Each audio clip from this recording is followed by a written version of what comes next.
It was compere, yeah. What's the difference between host and compere? I couldn't tell you. It's MC, whatever. It was good. It was nice to be invited, and I met so many families from Donegal, and it was just a nice event. It was kind of corporate enough. There was kind of big high flyers up there. Chair pair. I didn't know. You fit well in there. You're a high flyer. No, I'm I could sit behind the mixing desk, handy pandy, but it was on the table. But I met so many great families there. There was a family there, I was just saying to you, from Fintown. McGeehan is his name, right? And he says, my son is 7 now, and he stayed in a while in Ronald McDonald House. And then he says, what are you at yourself? And he says, I'm the head chef for the Irish rugby team. Nice gig. I travel around the world and stuff. Yeah.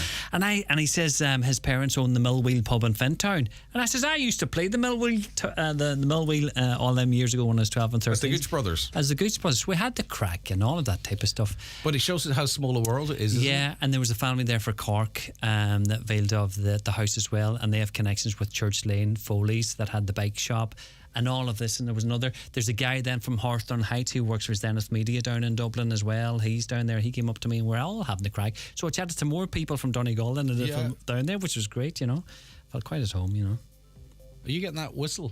Let me see, put these headphones on. No, there's a wee noise, is there? I know, it might be these headphones. Brilliant stuff, like. Come here, you had a good weekend too. DV's ball and all that went well. DV's ball was brilliant Friday night. Yep, fair play to Brendan. He's going to be in later on. Oh, great. Well done. Looking back at the GEA, that was great event, lovely. And you probably watched the boxing, did you? Watched the boxing Saturday night. I didn't watch it, but it was great. Humble pie today. Why? Because I really genuinely believed that Katie Taylor could not improve as much as she needed to improve at her age. Now, she's really young, but in boxing terms, to beat a big, good fighter in Chantal Cameron, but she did. Yeah, and it was that great on your home turf to do that, wasn't it? And it was legit, it was genuine, and even there was a knockdown in it, or not a knockdown, even if it was Cantor's knockdown, she still won, and she's just unbelievable. And she talked about the doubters, and I was amongst them. She wasn't talking about me, of course, she doesn't even know I exist, but she proved people like me who think they know something wrong. Yeah. She was unbelievable. Well, good on her. And she truly is. She's up there with the and she's a great role model too, isn't she? Sports people we've ever produced here. There's just no doubt about it. And she is a genuinely good sports. Did you ever watch her documentary, did you? No. Yeah, it was good. About her dad and stuff. Right. He wasn't in the ring, was he? Mum came in at the end. I'm not sure what their relationship's like now. Yeah, it's not too... Yeah, but did she take part in that documentary? She did. It was good. It was good. Do you know on the back of the should watch it. But anyway, all right. Have a good show now, right? Might as well just go for the 10 o'clock news now. 11:30, be all right. Take care of yourself. All right, then. It is a little after 9, but I wanted to catch up with Lee. Had a busy weekend. It's 3 minutes past. Over now to Donna Marie Doherty for the latest news headlines. Thanks, Greg. Good morning. PSNI in Omagh have arrested a man on Friday night last in relation to the seizure of suspected Class B controlled drugs, though with an estimated street value of £20,000. Heather Lowry reports. Police were alerted to a vehicle acting suspiciously that was travelling on the Turquin Road shortly after 11 p.m. on Friday evening. The car was stopped and officers conducted a search. A small quantity of suspected Class B controlled drugs were found. Police then searched a property where a larger quantity of suspected Class B controlled drugs were seized, as well as drug-related paraphernalia and other items. Everything seized is undergoing forensic examination. The driver of the vehicle, a 29-year-old man, was arrested on suspicion of possession of a Class B controlled drug, possession of a Class C controlled drug with intent to supply, and possession of a Class B controlled drug with intent to supply. He has since been released on police bail to allow for further inquiries as the investigation continues. Leading health campaigner in Donegal says she sees nothing to settle her fears that Letterkenny University Hospital is being downgraded. It comes after Minister Stephen Donnelly's visit to the county on Friday. Donegal Action for Cancer Care chairperson Betty Holmes says the minister, while turning sod for the new community hospital in Letterkenny, and showed him the DACC map, which shows the extent to which services are concentrated south of the Dublin-Galway line. Betty Holmes says promises and announcements are all well and good, and acknowledges the importance of the new community hospital. However, she says she sees very little evidence of real commitment to providing what's needed in Letterkenny. There's been great announcements of, I suppose, proposed developments for healthcare in Donegal. I'd be cautious of some of them because, again, we're looking at time frames. We have seen nothing over all the years that we're here to tell us that there is interest or commitment, serious commitment to Letterkenny University Hospital at either local, regional or national level. Those announcements are great, but let's see. 400,000 public servants, including nurses, teachers and Gardaí, will be watching with interest as new public sector pay talks get underway. Unions and government will meet at the WRC today to try and negotiate a successor to Building Momentum, which expires on December 31st. The talks are expected to take some time, and business editor Joe Lynham says government will be keen to see a deal done. The big unions will go in now to talk to Pascal Donoghue there, so it's the Public Services Committee, and ICTU, the Irish Congress of Trade Unions, which will be haggling over the next months, potentially years, because these things take time. There'll be a short-term agreement possibly to come into force from January, and then there'll be a more longer-term deal which will be important. And remember, you do not want 400,000 angry civil servants before a general election. For weather, this morning will be mostly cloudy and patchy with light rain, drizzle, mist and fog. It will become drier and brighter through the afternoon with just isolated showers. Highest temperatures of 6 to 9 degrees in a light to moderate north to northwest wind. That's all for now from Highland Radio News. The next news update's at 10 o'clock. In the meantime, keep up to date with the latest local news on our website, highlandradio.com. From myself and the news team, good morning.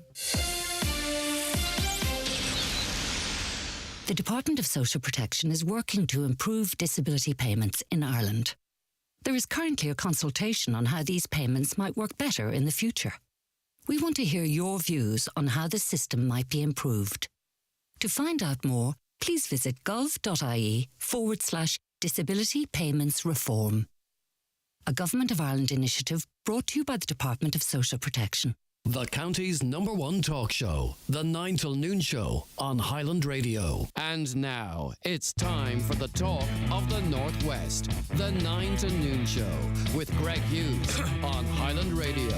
Hello, good morning to you. 7 minutes past 9, Monday, the 27th of November, 2023. How are you all keeping? Thanks for joining us again for another week of the 9 till Noon Show. And, what have we got coming up in this programme? I'm not a massive fan of menus, but anyway, we've got important stuff coming up. We're going to look back on Katie Taylor's win at the weekend. Jason Quigley's going to join us hopefully a little later on. We're going to get reaction to the various meetings that took place with Ministers Anne Rabbitte and Minister Stephen Donnelly on Friday and Thursday, respectively. Actually, it's not respectively, it's the other way around.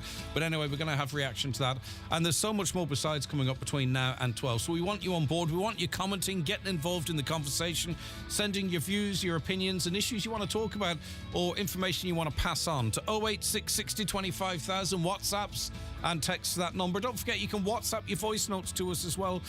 We had a couple of days where we were really busy in that regard and then it died off a little. So if that's the way you prefer to communicate with us, please feel free to do so. If you want to give us a call, it's 07491 25,000 and then the emails come into us via email, of course, to comments@highlandradio.com. Right, so let's have a run through what's making the front and inside of some of today's newspapers. The Derry People Donegal News. The Health Minister has vowed there will be greater focus on the recruitment of permanent consultants at Letterkenny University Hospital.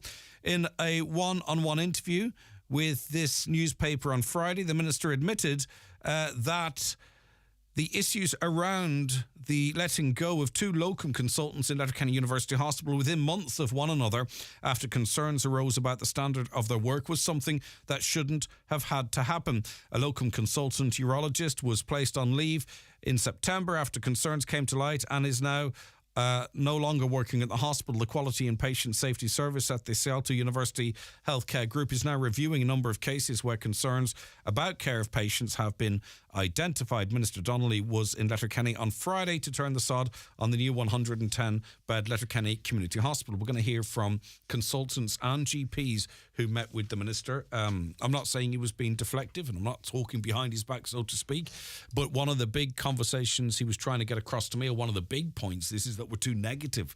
There's too much negative conversation, and I will be interested to find out if he believes consultants are being too negative, if GPs are being too negative, or if he did actually drill down into the issues which those health professionals have been talking about. The Dairy News this morning, the Northern Ireland Housing Executive has spent in excess of £500,000 taxiing clients to and from temporary or emergency accommodation across the north in the last 3 years. The exact figure of 522,000 was revealed in a Freedom of Information response from NHE to Dairy representative Darrell Christie. Let's get on to the Nationals now, and the fallout continues, and the conversation still continues, following on from the riots in Dublin that followed on from that awful attack on children and their carers last week. The front of the Irish Times, senior Gardaí have promised large-scale arrests in the coming weeks of ringleaders and participants responsible for last week's violence in in Dublin city centre. Commissioner Drew Harris and his senior officers are under pressure from the government to make rapid progress in the investigation into the widespread rioting which followed the stabbing of 3 school children and a care worker on Parnell Square on Thursday afternoon. The 49-year-old suspect remains under armed guard in hospital. A 5-year-old girl, more importantly, and a woman remain in a serious condition in hospital following the incident. The 2 other children that were injured, thankfully, have been released from hospital. And I heard Minister Simon Harris interviewed on this morning on national radio, and it's remarkable the different approach there is to government representatives compared to opposition representatives. And I'm not going to lie, the toughest question that Simon Harris was asked was a question he asked of himself. I kid you not. No questions that I heard anyway, unless it was after I switched over, as it relates to, confidence in the Justice Minister or speculation that some within Fianna Fáil don't have confidence in her and so on and so forth. That wasn't teased out at all. But anyway, maybe it happened after I tuned out. The Irish Independent this morning. Competition has returned to the energy market, which is good news for you guys out there and me, with a new cut price electricity rate being announced by a supplier. New player, UNO Energy, is offering a new fixed rate that is 5% cheaper than its previous lowest rate. It said the new rate will mean its offering will be €430 below the standard rate offers with other suppliers. It's hoped that the move will spark a new round of reductions from its larger rivals, which implemented price cuts of between 10% and 20% at the start of this month. So look, I'm not promoting any particular energy supplier, but it's pretty easy to switch. It's not a big hassle. You're not without power for a week or anything. Consider it if you can save €430. The new unit rate for electricity from UNO is 31.55 cent per kilowatt hour. This is down from 33.35 cent. UNO said this fixed rate is 5% cheaper than its previous lowest rate and makes it the cheapest supplier in the market. So, as I say, hopefully now that will lead to a cascade. The only thing is you see, the power companies know that many of us are not inclined to switch, or we don't even know when we're out of contract. So, unfortunately, the big companies will stick with them, brand loyal. But you can switch and save money. On to the Irish Daily Mail now. What do you think of this controversy surrounding Leo Varadkar? Because a tweet by Leo Varadkar referring to Hamas hostage Emily Handa's having been lost has sparked a diplomatic spat with Israel. The Taoiseach welcomed the release of the 9-year-old Irish-Israeli girl on Saturday as a day of enormous joy and relief for Emily Hand and her family. An innocent child who was lost has now been found and returned, and we breathe a massive sigh of relief. Our prayers have been answered, he posted on social media platform X. However, Israel's Foreign Minister Eli Cohen accused Mr. Varadkar of needing a reality check, saying Emily was not lost but kidnapped. Mr. Cohen said he has summoned the Irish ambassador to Tel Aviv for a reprimand following Mr. Varadkar's statement. Now, it's really quite clear. I thought it was clear anyway. Maybe it's a clumsy choice of words, but I think it's explained more in the wider press release from Leo Varadkar, or the wider statement. At the beginning, Thomas Hand was of the view that his lovely young daughter had died. And I think he was even quoted at that time, as any parent may well do so in their grief, as saying it's almost better off that she has been killed rather than kidnapped, because you don't know what might happen to her. And I think his comments at that time were understandable. But then it transpired that she wasn't amongst the dead in Israel and had in fact been kidnapped. And my understanding of the biblical reference was that she was lost and then found. It was thought she was dead, but then it transpired that she was alive. And I don't think in any way, I think Leo Varadkar and his government have been really quite strong in their criticism of Israel and of Hamas and the attacks. And I think it's been taken out of context to suit an agenda, particularly on X, because X don't like censorship. A lot of people listening to this show don't like censorship either. And I think it's been amplified. And I think Elon Musk said Leo Varadkar hates the Irish. I don't believe he does. Do you think he does? I don't think he does. You might not like him as a leader, but I don't think he hates the Irish. And I think his comments they were messy, right? They were clumsy.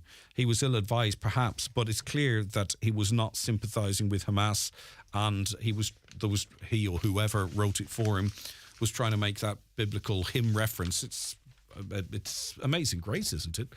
Which obviously is relevant to this part of the world as well. But anyway, what do you think about that? 08660 25,000. You might not have to agree with Leo Varadkar politically, but was he clumsy in his words? Was he wrong in his words? Should the Israelis be sanctioning Ireland over the back of that? What do you think? 08660 25,000. The Irish Daily Star tells us that the suspect in the Dublin Creche knife attack may have suffered serious brain injuries in the alleged incident. Sources have told the paper that detectives probing Thursday's attack on children and a worker at Gaelscoil Kalashtamura on Parnell Square East fear the injuries may be permanent, and that has led to fears it could be a significant amount of time before he's fit to be questioned about the horror attack in which 3 children and a worker were attacked. The suspect, an Algerian-born male who is an Irish citizen, is still in an induced coma in the city's Mater Hospital. The man, who's in his 50s, suffered serious head injuries allegedly connected to the incident. Gardaí from the city's Mountie station are still waiting to question him, but won't be allowed to until he is medically fit enough. But they said at the start that these may be permanent injuries, so he may never be in a position or in a condition to be questioned. On to the Irish Sun now, and there was a new poll over the weekend which showed that support for Sinn Féin has dropped by 3 points. A new poll has indicated, but Mary Lou McDonald's party remains far ahead of rivals Fine Gael and Fianna Fáil. The latest Business Post Red Sea poll has support for Sinn Féin at 29%. This is down from 32% last month, but well ahead of Fine Gael on 20% and Fianna Fáil on 16%. And there is a degree of, and we know this from radio listenership figures, there is a plus and minus, which that change is within, really effectively. So statistically, it's actually unchanged right across the board. And finally, did you enjoy Katie Taylor? Katie Taylor's victory at the weekend. As I said to Lee just before the news at 9, I have humble pie to eat. I thought, I just genuinely, as much respect as I have for her, I just did not think that she could improve as much as needed to fight a bigger person. She's gone up a weight level. She is, she went up a weight level to become a 2 times undisputed champion at 2 weights at the same time. Really quite remarkable. But anyway, they are going to have a third, and I think Chantel Cameron deserves that. And hopefully, fingers crossed, it's in Croke Park. Eddie Hearn, he's her promoter. He's pleaded with GEA bosses to cut costs to allow Ireland's greatest ever athlete, Katie Taylor, to fight at Croke Park. The Matchroom promoter has called on pressure to be put on the GEA to row back on costs around hosting a fight at the association's headquarter. Hearn previously claimed it is 3 times more expensive than hiring Wembley Stadium. It's understood that an agreement had been made on the hiring of the stadium, but the stumbling block between the GEA and Matchroom came to around $500,000 for the cost of security and other expenses. Now, I would not be surprised with everything that's going on if the government intervened on that. I would be, in fact, they could actually do themselves a big favour by spending that €500,000. It could come out of the sports budget, and I think with how things went on Saturday and how things might go in Croke Park, it'd be really good PR for them for very, very little money. But anyway, okay, any views on that, by the way? Did you watch it? Have you anything you wish to say about it? 08660 25,000, 08660 25,000. Back with our first guest on Monday's 9 till noon show in a couple of minutes. The newspapers are courtesy of Kelly Centra Mountaintop Letterkenny, the 2022 C-Store National Off-Licence of the Year. The The 9 till noon show is brought to you by Letterkenny Credit Union, offering low-rate car loans with fast approval. Apply online at letterkennycu.ie or in office today. It's Black Friday.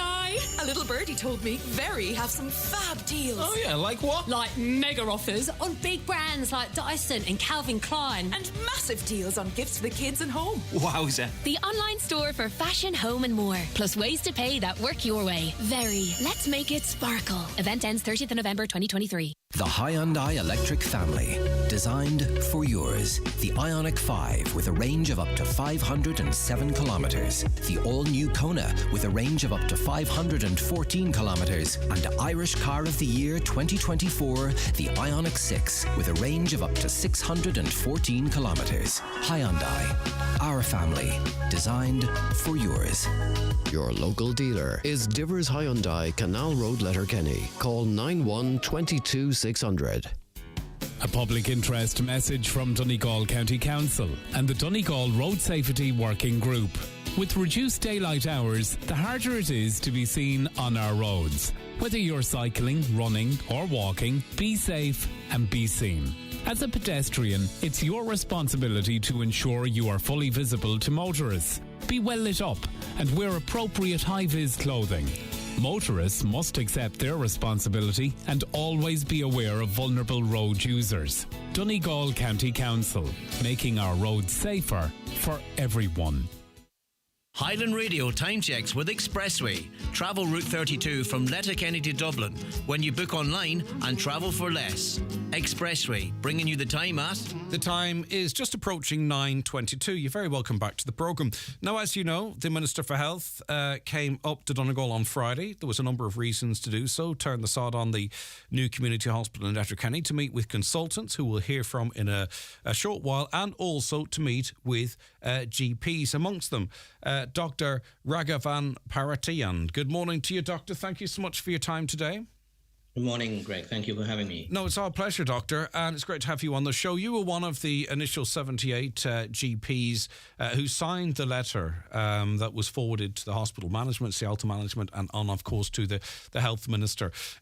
Before we get to the meeting, what drove you to say, right, I'm going to put, because it's pretty much unprecedented to get 78 GPs from right across the county to say, right, we need to let our views be known. What drove you, Doctor? Well, what drove myself and our colleagues was really the stories we were getting, the feedback we were getting from our patients about the conditions in A&E and the fact that they weren't getting through A&E, how difficult it was, and how actually quite scared some of our patients were to going through A&E because of the difficulties. And that's just to highlight, this is not a reflection on the hardworking doctors and nurses and porters in A&E who are trying their very best in very, very difficult conditions. So we got a lot of feedback, and I think the one thing that really made every one of us GPs take action was in the summer there was A&E was chock-a-block. There was 14 ambulances backed up. There were no ambulances available for Letterkenny, Sligo, Leitrim. And I think that when we realized that this was in the summer and winter coming through, we had to voice our concerns. And this has been going on for a while, and we had to just step up. What I think the important thing for us now as GPs is that we've taken this action. It was a very difficult action. It was a very unprecedented action. But we really did it because this morning, all the GPs here in Donegal can actually look at their patients and say, we have now done the very best we can on your behalf. We are advocating for our patients, for their safety and for their well-being. And now, if things don't change, what we didn't want is patients turning around and saying, well, doctor, you knew the story. Why did you not do anything? We can now tell them we have actually spoken to one guy in this country, the one person who can actually move the dial and makes things happen. And that was Friday meeting with our minister on Friday. So that's really was, I think, out of desperation for the stories we heard that prompted all of us to do this. Did you get the line from him about, he needed to come here and dispel the negativity? And I hope he understood that none of us are being negative for the fun of it. We're not there to discourage people from attending in a hospital. We're not there to make the life of staff there difficult. We're actually standing together, I think, Doctor. That's what I thought we were all doing, to say, look, we can improve things, but we have to recognise where the problems are.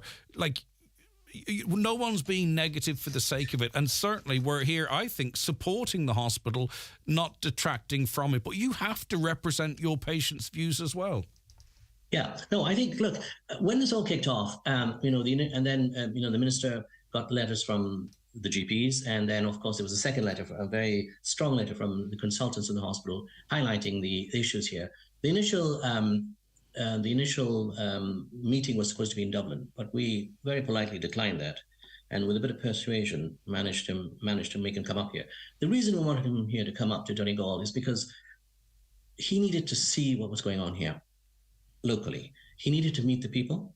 He needed to meet us on home ground and understand our frustration, our desperation to try and change things for our patients.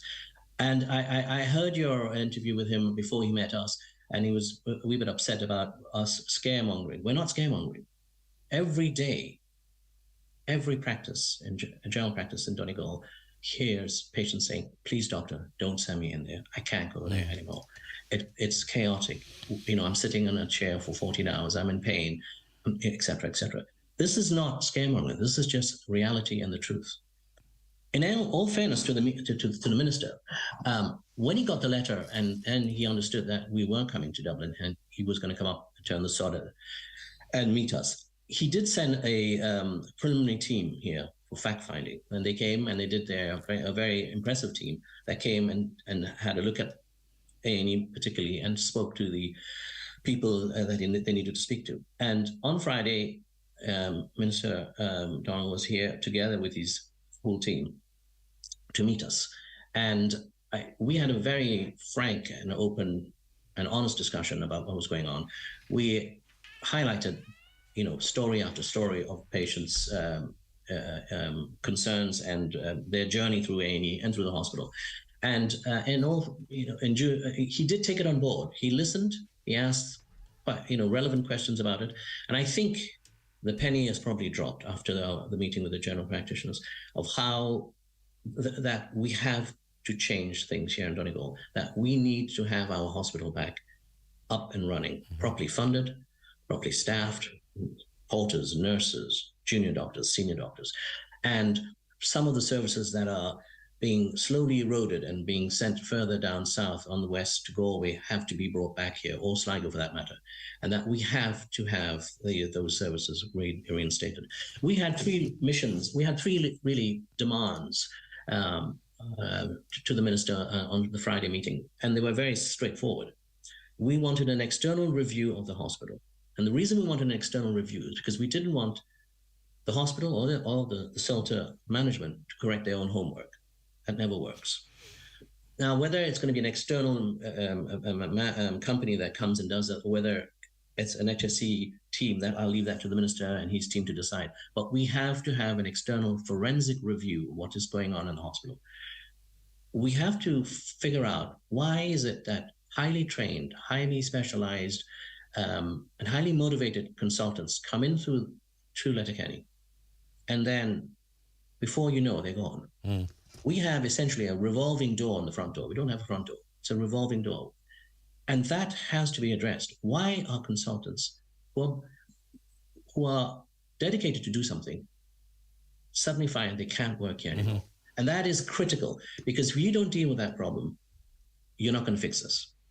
You need to deal with it. And if you look at the numbers here, and I think you may have those numbers, about funding in the CELTA group, it's glaringly obvious that we need proper funding for our hospitals.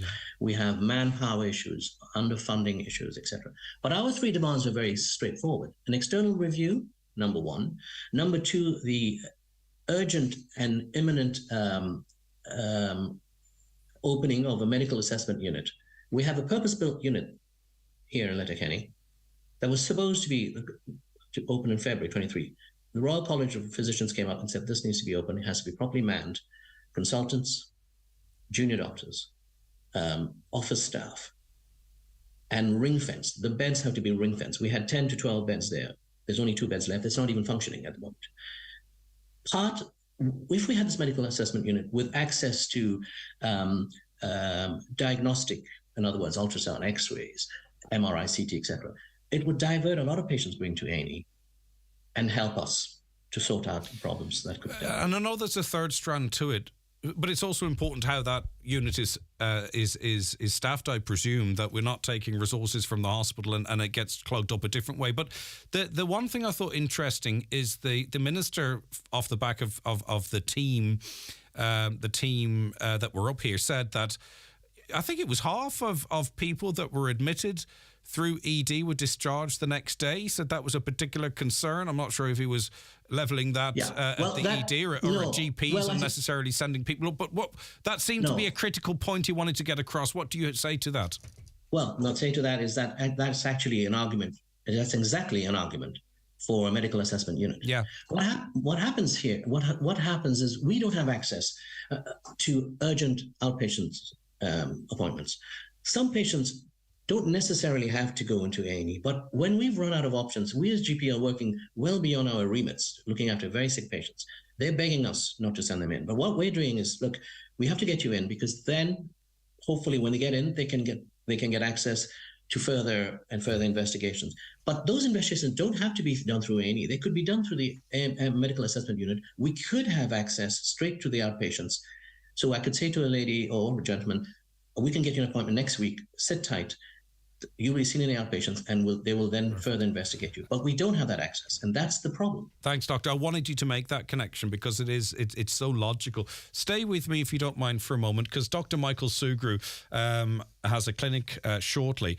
He, of course, is consultant breast surgeon at Letterkenny University Hospital and has joined us on a couple of occasions now to highlight these issues, and he's with us. Good morning to you, Michael Sugrue, Dr. Michael Sugrue. How are you keeping this morning? Good, Greg. Thank you for asking me to come on and share what happened with the minister and his advisors. Your assessment of that meeting, Michael? I think it was an excellent opportunity to meet with the minister and his advisors. He was very keen to listen.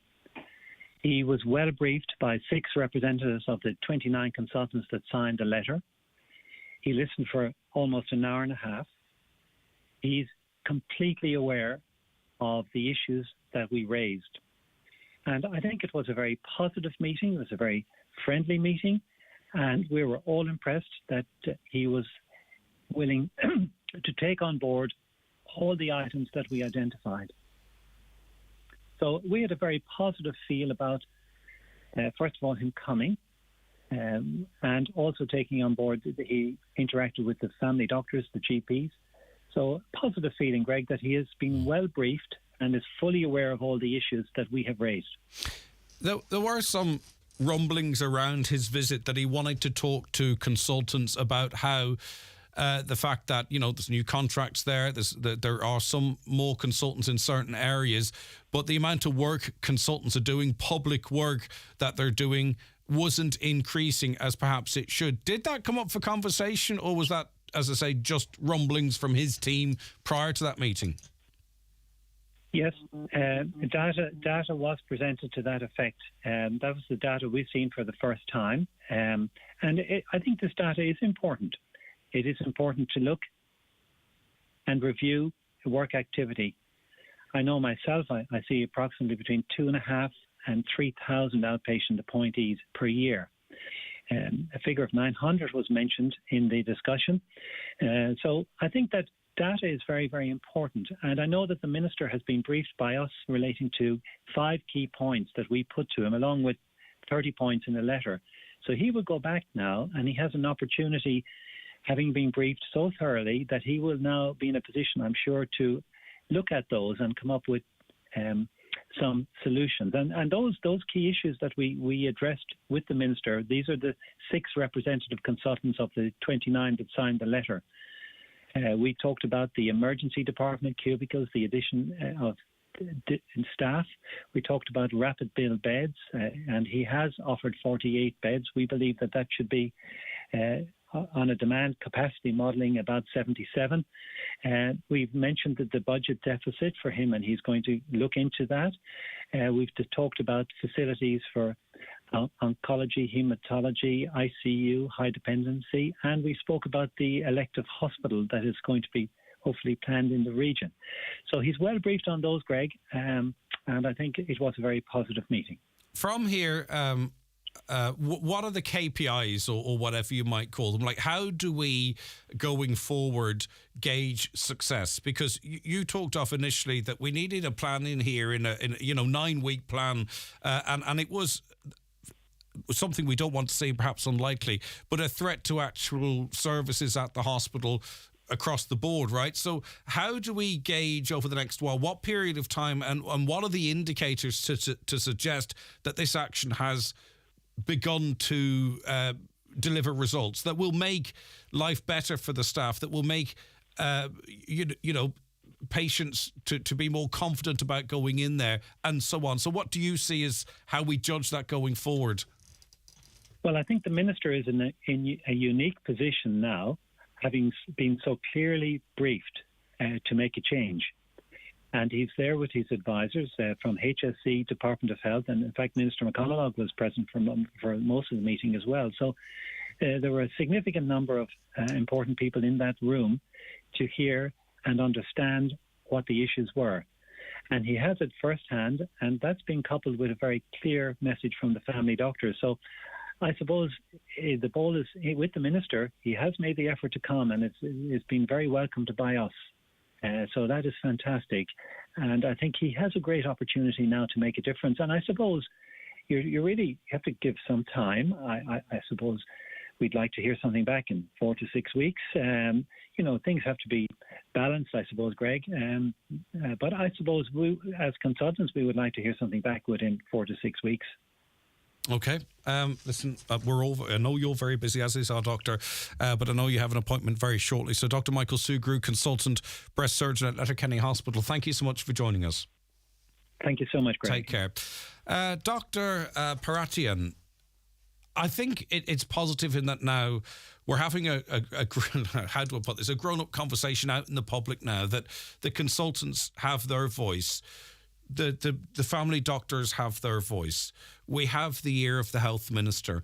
For so long, another minister said to me, you've been talking about that hospital for a very long time.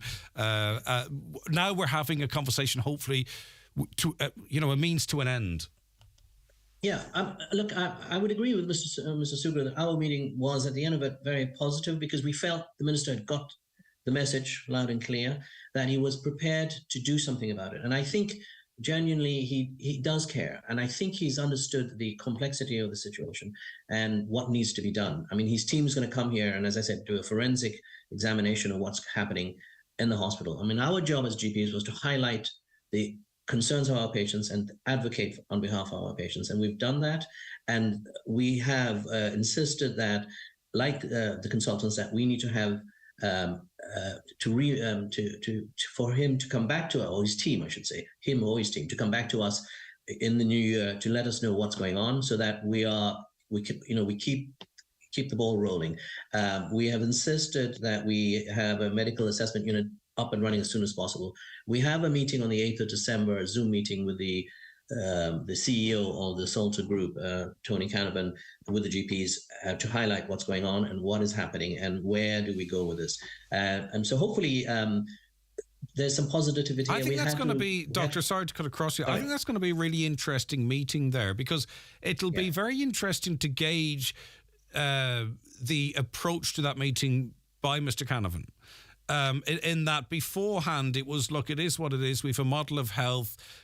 Letterkenny is the same funding as Sligo. We need to look at things one way rather than another. I recognise the issues. We need to work towards them. That's grand, right? But it'll be very interesting to see if that meeting, it's a solution-focused meeting, and if the tone has changed at all. I'll be very interested to find out. We had a previous meeting with Mr. Canavan and with the local management earlier before this in November. I can say this certainly about us in Donegal. we are unique in Donegal in terms of our capacity, our complexity of cases that we have here, our geographic isolation, Greg, and also, as Mr. Suguran, the persistent underfunding of this. And therefore, we are supposed to be a Model 3. We are certainly working at well above a Model 3. If you look at our capacity for our ED, our emergency department, we are on par with one of the leading teaching hospitals in Dublin, St. James's, same numbers. And they are a Model 4, well-staffed, national hospital. So there's no argument here, I think, for the minister for his team to look at this and say, well, look, these guys are working well above their thing. They're understaffed. They're underfunded. We have to do something about this. And I think, in all fairness to the minister and his team, they have heard us loud and clear. And I think we will be seeing progress here. And we will hope that this progress is going to be early 2024 and changes happening. Fingers crossed, and we will give that equal coverage of positivity, of improvements as we have this, of course, because it's our hospital, it's your hospital, it's mine hospital. We're all pulling in the one direction, and hopefully now we have an oar in the hands of the Minister for Health. Go ahead.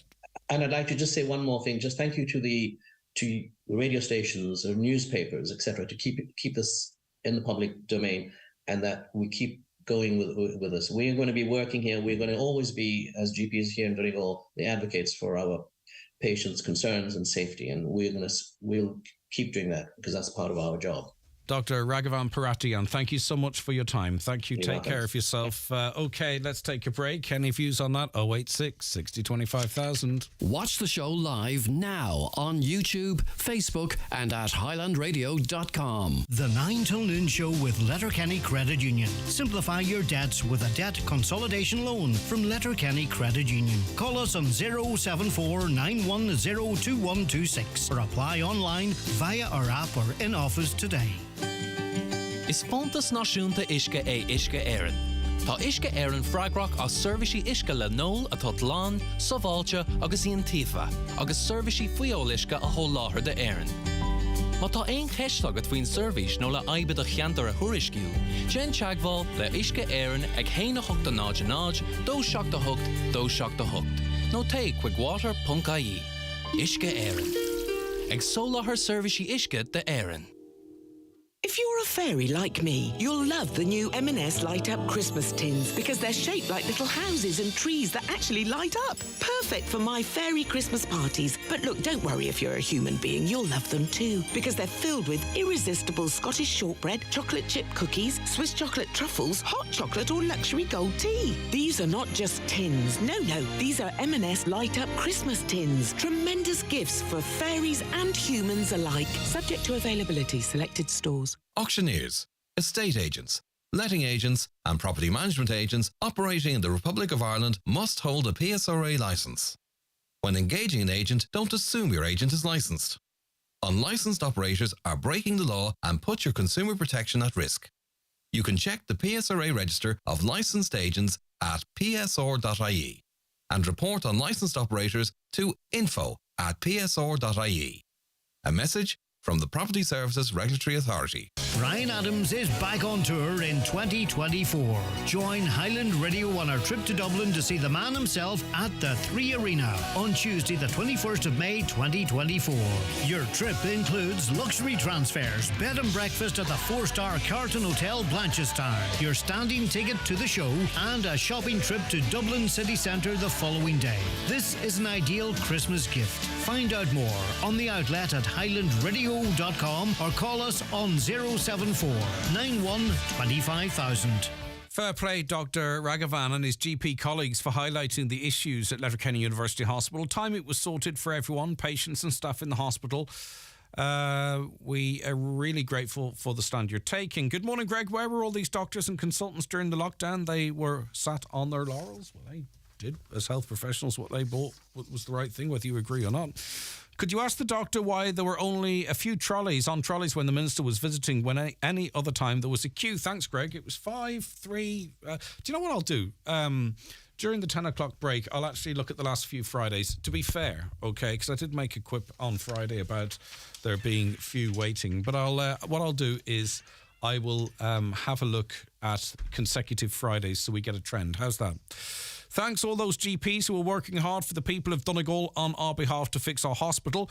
Was there Wednesday night with my young son. Painters flat out at 7:30, 8 p.m. in the evening. Workmen doing a lot of work to the children's ward, all in preparation for the minister's visit on Friday. Is this right? You saw it. What do you think? Was the hospital showcasing exactly what's going on in there? The people at the top obviously trying to shape the place up to make the place look good, especially that late at night. In my opinion, problems arise from who's at the top, and perhaps it would do no harm and have more than one person at the very top of management. Well, you know, cosmetically, I wouldn't be surprised if there's a bit of cosmetic work that went on, but the GPs and consultants weren't going to allow a smokescreen either. They were there, they had a meeting, a number of them, and they made things very clean. So clear. So a lick of paint might make things look a little bit better, but make no mistake, the GPs and consultants had their say. We're going to get the views of perhaps slightly more nuanced, given the fact that he's now retired. We're going to get the views of Dr. Peter O'Rourke, consultant orthopaedic surgeon. See what he thinks of it all after this break. The 9 till noon show is brought to you by Letterkenny Credit Union. Digital loans now available. Apply online or via our app today and get your loan transferred directly to your current account. It's the Right Price Tiles and Wood Flooring 70% off sale. Get up to 70% off on all your purchases. Up to 70% off all tiles, all wood flooring, all bathware. Everything's reduced in store. The 70% off sale at Right Price Tiles and Wood Flooring. Stores nationwide. Sale ends Sunday. Step into autumn with Green Shoes' latest arrivals. Treat your feet with Green's newest range of boots and shoes from brands like Una Healy, Kate Appleby, Bugatti and Wonders. There's also Echo, Riker, Dubarry and many more. Shop in store in Letterkenny and Polcara or online at greenshoes.com. Shop LK and one for all gift cards accepted in store. Green Shoes. Step into autumn in style. Change is the only constant in business. So whether you're starting or growing your business, our dedicated business teams will always be here to support you every step of the way. Because the best businesses never stop beginning. Search Bank of Ireland Business. Bank of Ireland. Begin. Bank of Ireland is regulated by the Central Bank of Ireland.'Twas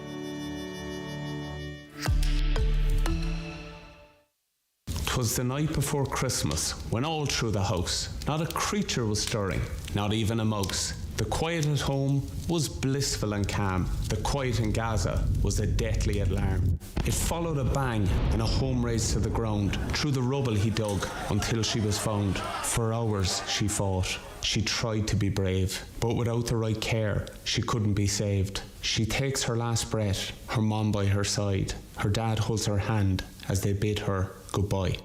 For children in Gaza, every minute is a battle of survival. Please visit unicef.ie to donate today and help save a child's life. Thank you. Highland Radio weather updates brought to you by Grant. From condensing oil and HVO biofuel boilers to heat pumps and underfloor heating, you can trust Grant to heat your home. Visit grant.ie.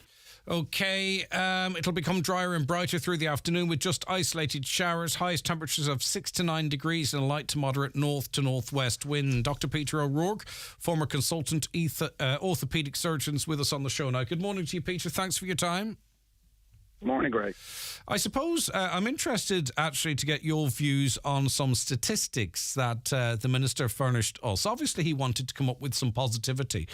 And it was as it relates to, waiting lists dropping, that we'd made remarkable progress by his account over the last few years. Just interested in your view, your assessment of how you believe those improvements were achieved.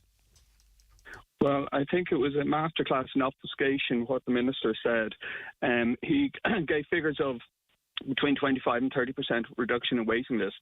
And you did ask him, was it the NTPF or was it in the hospital? And he managed to fudge that one. It's all the NTPF. The NTPF were spending approximately €1 million a year for the last probably 10 to 15 years in Letterkenny. Last year they spent 7.25 million outsourcing patients. The NTPF have spent probably between 1.5 and 2 billion in private hospitals since it was established, I think, in 2005. So any waiting list reductions are entirely due to the NTPF. But he makes no apologies for that, Peter. He says we have to have a twin approach. He likes pumping money into private hospitals. We have to do it in-house, and we have to use that private capacity where it's available. He's unapologetic in the two-pronged approach. But it is somewhat ironic that the amount spent on Letterkenny has probably tripled in the last year to 18 months. It shows the necessity in Letterkenny. So if they'd actually invested some of the money they invested in increasing private hospital services in a public hospital, it wouldn't have been necessary. There's two aspects to the NTPF. One, it's the only reason all the private hospitals in Ireland exist, because they wouldn't have managed to survive without the NTPF. But the other thing is they're taking staff from public hospitals as well. And you wonder, for instance, when the Children's Hospital comes online, will they be able to get enough nurses and other staff to work there, because they're going to need a hell of a lot more than they have in the current Children's Hospital. So it's a two-edged sword. You may get short-term relief, short-term benefit, but in the long term it actually is detrimental. But there's an even worse thing. In Letterkenny now, the NTPF are taking patients who are on a public waiting list for 2 weeks and sending them to the NTPF. It's an absolute joke. It used to be 6 months or 9 months, which was reasonable. Now, if a patient is on a waiting list for 2 weeks, before the doctors can even schedule them, they've been sent to the NTPF. Why is that a problem? It's a problem because it's two aspects. One, it's money being taken out of the public health service to put into the private service. That's number one. And number two is, if all these patients are treated privately and operated only by consultants, we will not have a next generation of trained doctors. I mean, it was bad enough during COVID, which people working in hospitals, and predominantly surgeons in every discipline, got nothing to do because there was no planned surgery for nearly 3 years, or very little. All of these surgeons are going to be less trained than they should be, and the next generation behind is going to have a knock-on effect. And if we basically farm out all our planned surgery to the private sector, how can we train the next generation of doctors? Mm-hmm. And also, if the turnaround is that quick, and I suppose if you're waiting for treatment, you're going to say, well, that's grand. But where is the motivation to sort of provide those services in-house if after 2 weeks a patient's removed to a private hospital? Well, recruitment is difficult at the best of times in Letterkenny. How would you recruit a surgeon? I mean, every surgeon is very motivated to do as much surgery as they're allowed or can do. So if you don't allow them to do surgery, why would a doctor take a job in Letterkenny? If you're a junior doctor in training and there's no training happening, why would you go and work in a hospital? And if you cannot staff a hospital like Letterkenny with a good quality of junior doctors and consultants, then the place will gradually grind to a halt. What about some of the commitments is made in terms of assessment units and what have you? I mean, that's outside of I don't know, is it outside of the area that you work? But do you think we will see improvements with some of the commitments that were given to the GPs and consultants? I think, yes, if you had a properly staffed medical assessment unit. But, I mean, one of the things that struck me was the Minister's lack of understanding of what happens. He was busily talking about appointing new emergency medicine consultants to have a senior presence in the emergency department to prevent admissions. Emergency consultants do not admit to hospitals. They do not have any admission privileges to hospitals. They assess people in the emergency department, but it is hospital consultants, not the emergency department consultants, who actually admit people. So he could put 100 emergency medicine consultants in the emergency department. It wouldn't reduce the number of admissions by one. Having a medical assessment unit, as Raghavan Parathian said, would make a big difference if GPs could send patients in there to be medically assessed rather than letting them deteriorate till they need an emergency admission. But as he rightly said, they can't get investigations. Nobody has actually explained why they can't get investigations. And there's two simple reasons. One is cardiac investigations need to be significantly expanded in Letterkenny, because that's one area where people wait for tests. But the other is diagnostics. Mm-hmm. Patients are admitted for CT scans and MRI scans because they cannot have them done as an outpatient. But nobody has explained why. About 60% of the capacity for investigations like that are taken up by screening for cancer cases. And these are not patients who are going to be diagnosed with cancer. These are patients who have had cancer and they're having follow-up afterwards. And while that is necessary, it has never been provided for in diagnostics. you almost need to have separate diagnostic centres for cancer follow-up care, because I've had colleagues who've admitted patients for 4 and 5 days to get an MRI scan of a wrist because they cannot get it otherwise, and the patient's care will be adversely affected if they have to wait 6 weeks to get a scan, when it will actually be detrimental to the actual outcome of treatment.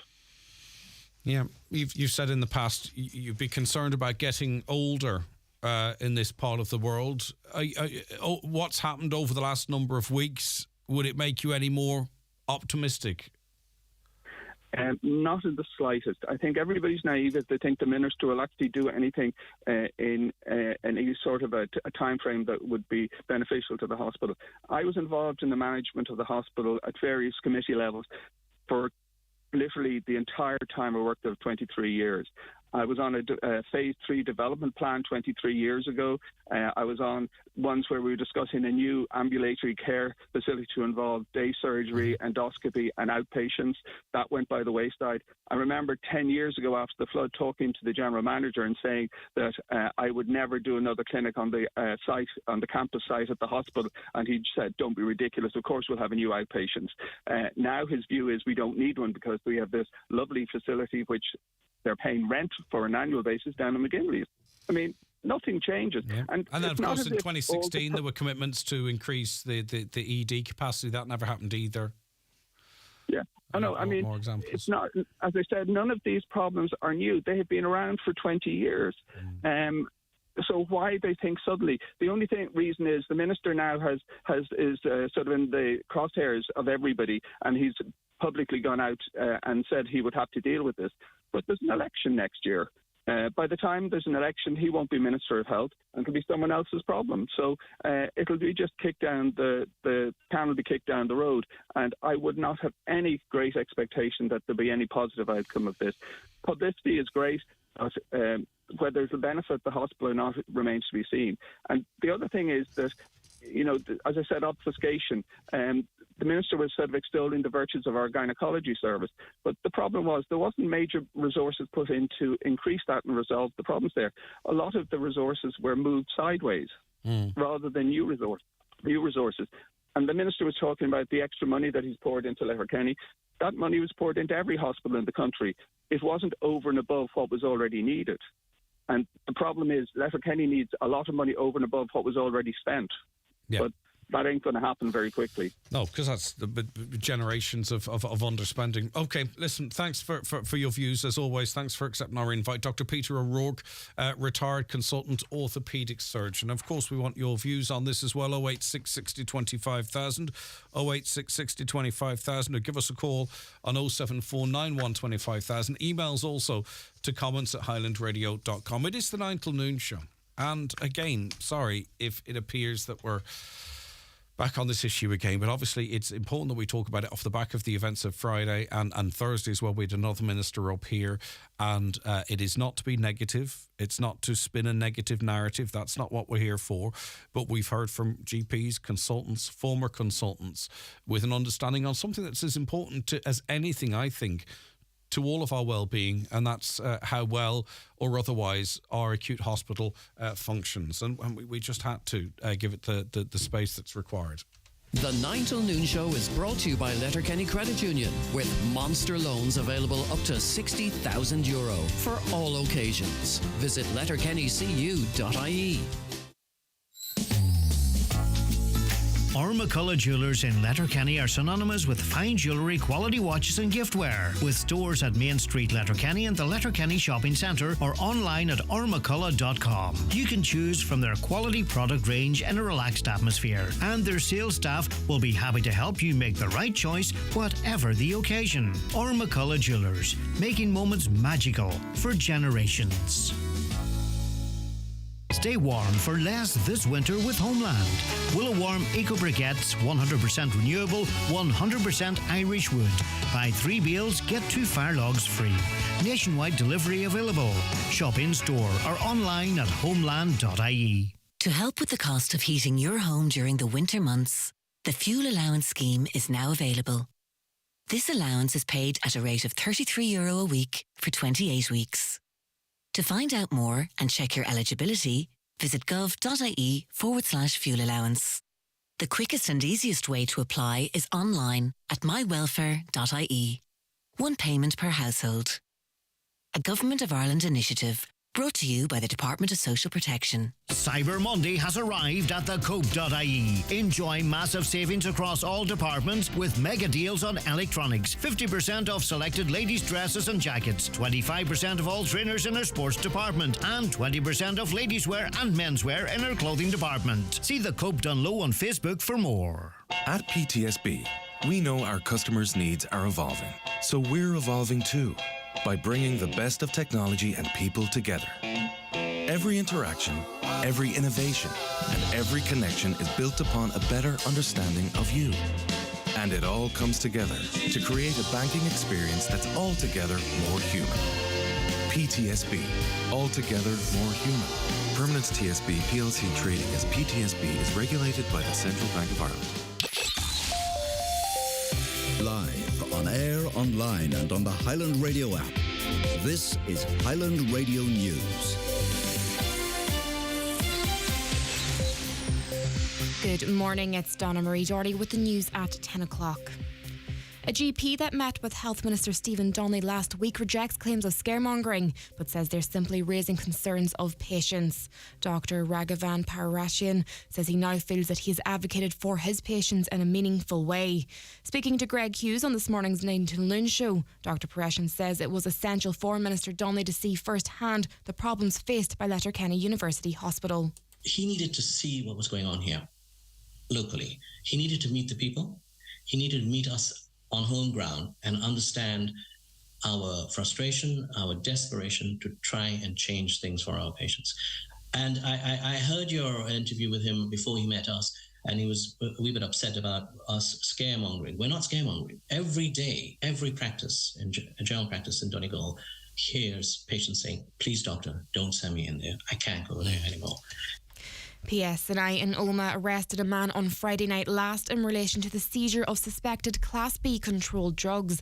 They have an estimated street value of £20,000. Heather Lowry reports. Police were alerted to a vehicle acting suspiciously that was travelling on the Turquin Road shortly after 11 p.m. on Friday evening. The car was stopped and officers conducted a search. A small quantity of suspected Class B controlled drugs were found. Police then searched a property where a larger quantity of suspected Class B controlled drugs were seized, as well as drug-related paraphernalia and other items. Everything seized is undergoing forensic examination. The driver of the vehicle, a 29-year-old man, was arrested on suspicion of possession of a Class B controlled drug, possession of a Class C controlled drug with intent to supply, and possession of a Class B controlled drug with intent to supply. He has since been released on police bail to allow for further inquiries as the investigation continues. ICTU is condemning the outrageous thuggery seen on Dublin city centre streets last week. It's calling on workers to meet at the GPO at 1 o'clock this afternoon to denounce this riotous behaviour in a solemn and respectful way.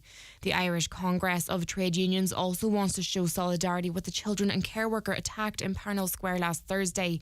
Its secretary Owen Reedy says they want to pay tribute to workers who came up on the riots that night. To pay our, I suppose, solidarity and our respects to the first responders, the transport workers, the retail workers and the hospitality workers who have all been affected by this. And it's also an opportunity for us to say that, you know, workers working in Dublin, wherever they're from, whether they're Irish born or whether they're from the four corners of the globe, that they are welcome and they are part of our community, and to reject this violence. 400,000 public servants, including nurses, teachers and Gardaí, will be watching with interest as new public sector pay talks get underway.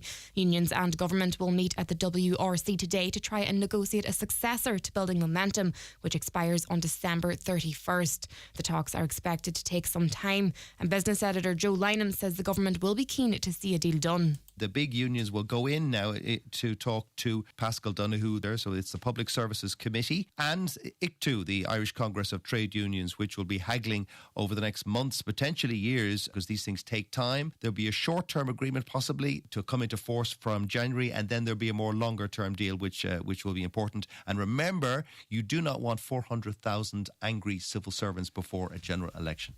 The Taoiseach's response to the release of Emily Hand has been described as deeply insensitive by the Israeli government.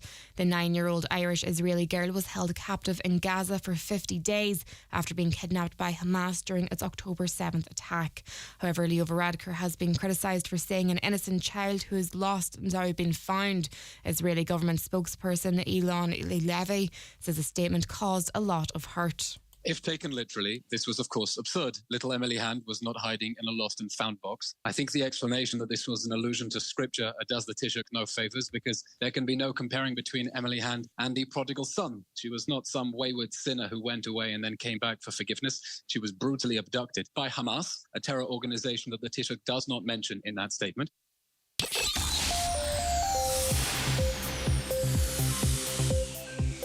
Looking now to weather, it will be mostly cloudy with patchy light rain, drizzle, mist and fog. It will become drier and brighter through the afternoon with just isolated showers. Highest temperatures of 6 to 9 degrees in a light to moderate north to northwest wind. That's all for now from Highland Radio News. The next news update's at 11 o'clock. In the meantime, keep up to date with the latest local news on our website, highlandradio.com. From myself and the news team, good morning.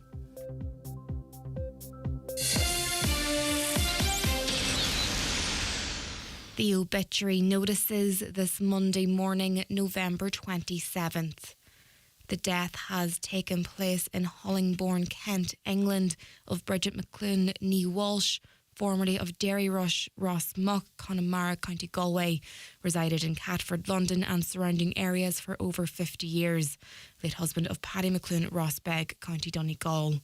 Her remains will repose at Shuvlin's funeral home, Sandfield, on Tuesday evening, from 6 o'clock until 8 o'clock.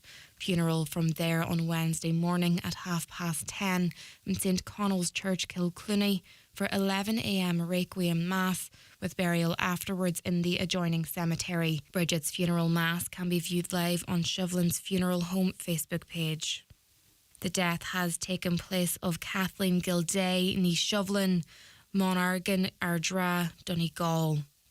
Her remains will repose at Shuvlin's Funeral Home, Sandfield, tomorrow evening from 3 p.m. until 5:30, followed by removal to the Church of the Holy Family, Ardra, arriving at 6 p.m.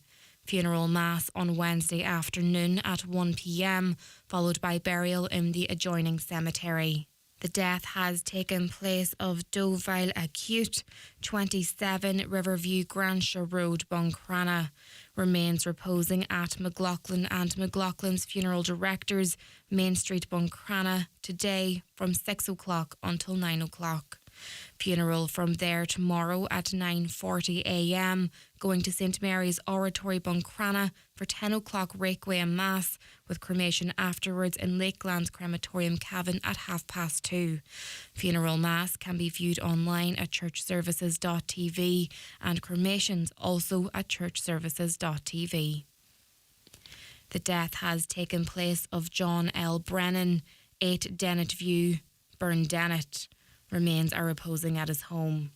Funeral leaving his home tomorrow at 9:20 a.m. for Requiem Mass in St Mary's Church, Clogher at 10 a.m. Interment afterwards in the adjoining cemetery. Family time please from 11 p.m. to 11 a.m.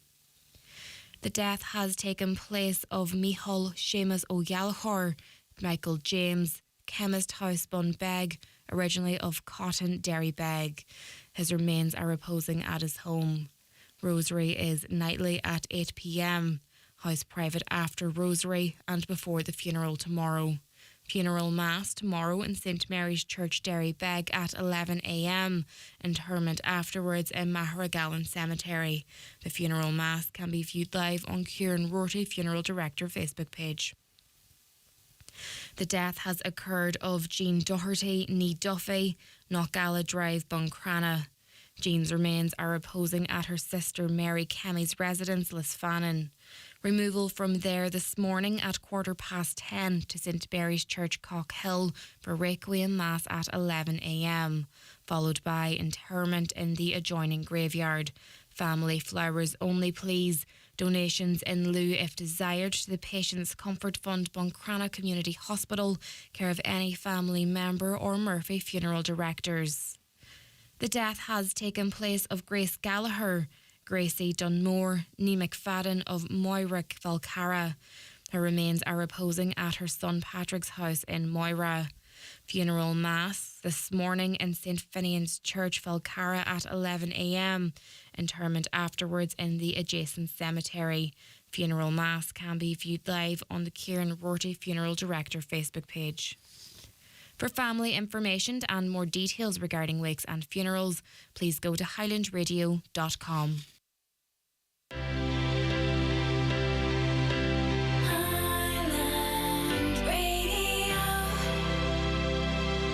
If you're not with UNO Energy, chances are you're paying more than you need to for your electricity. As Ireland's newest energy supplier, we offer Ireland's cheapest electricity rates, saving our customers up to €355 a year.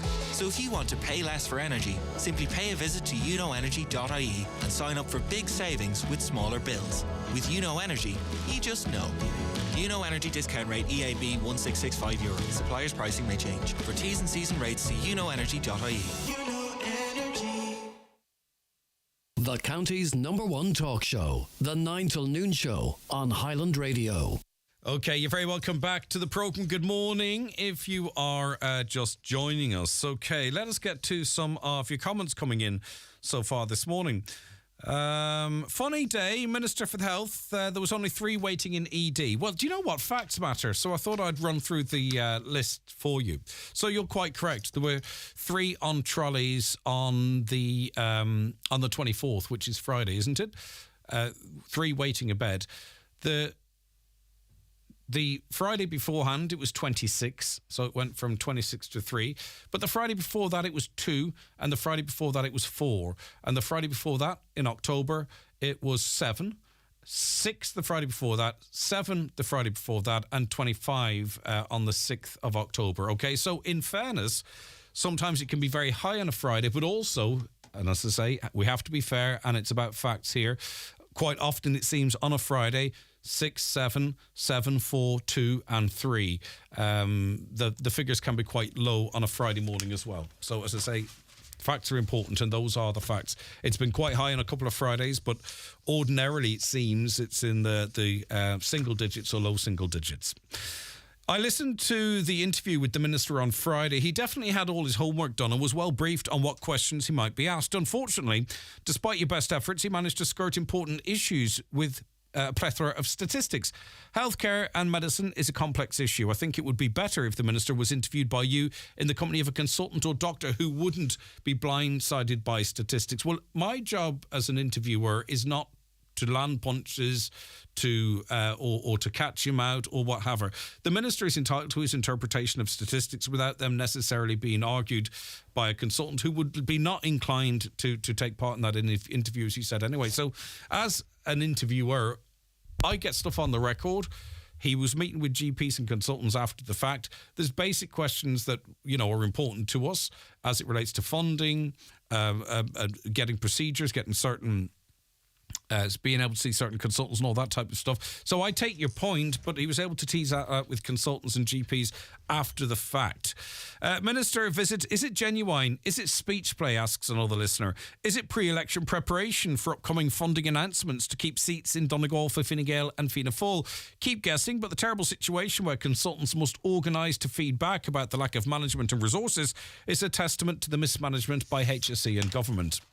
Another is Dr. O'Rourke suggesting that the excellent CT scan service for cancer service sufferers providing after hours in LUH should be done away with. For risk scans, short-term solutions like NTP are a godsend for sick people. Hospitals need to look at the process in ED to see where it can be improved, because it is shocking. That's the one area I do expect to see a more positive experience. Going into ED is never easy. It's never going to be an in and out job unless you're lucky. But I think there's certain things that hopefully can be done now to improve that situation and to give people more confidence about going to the ED.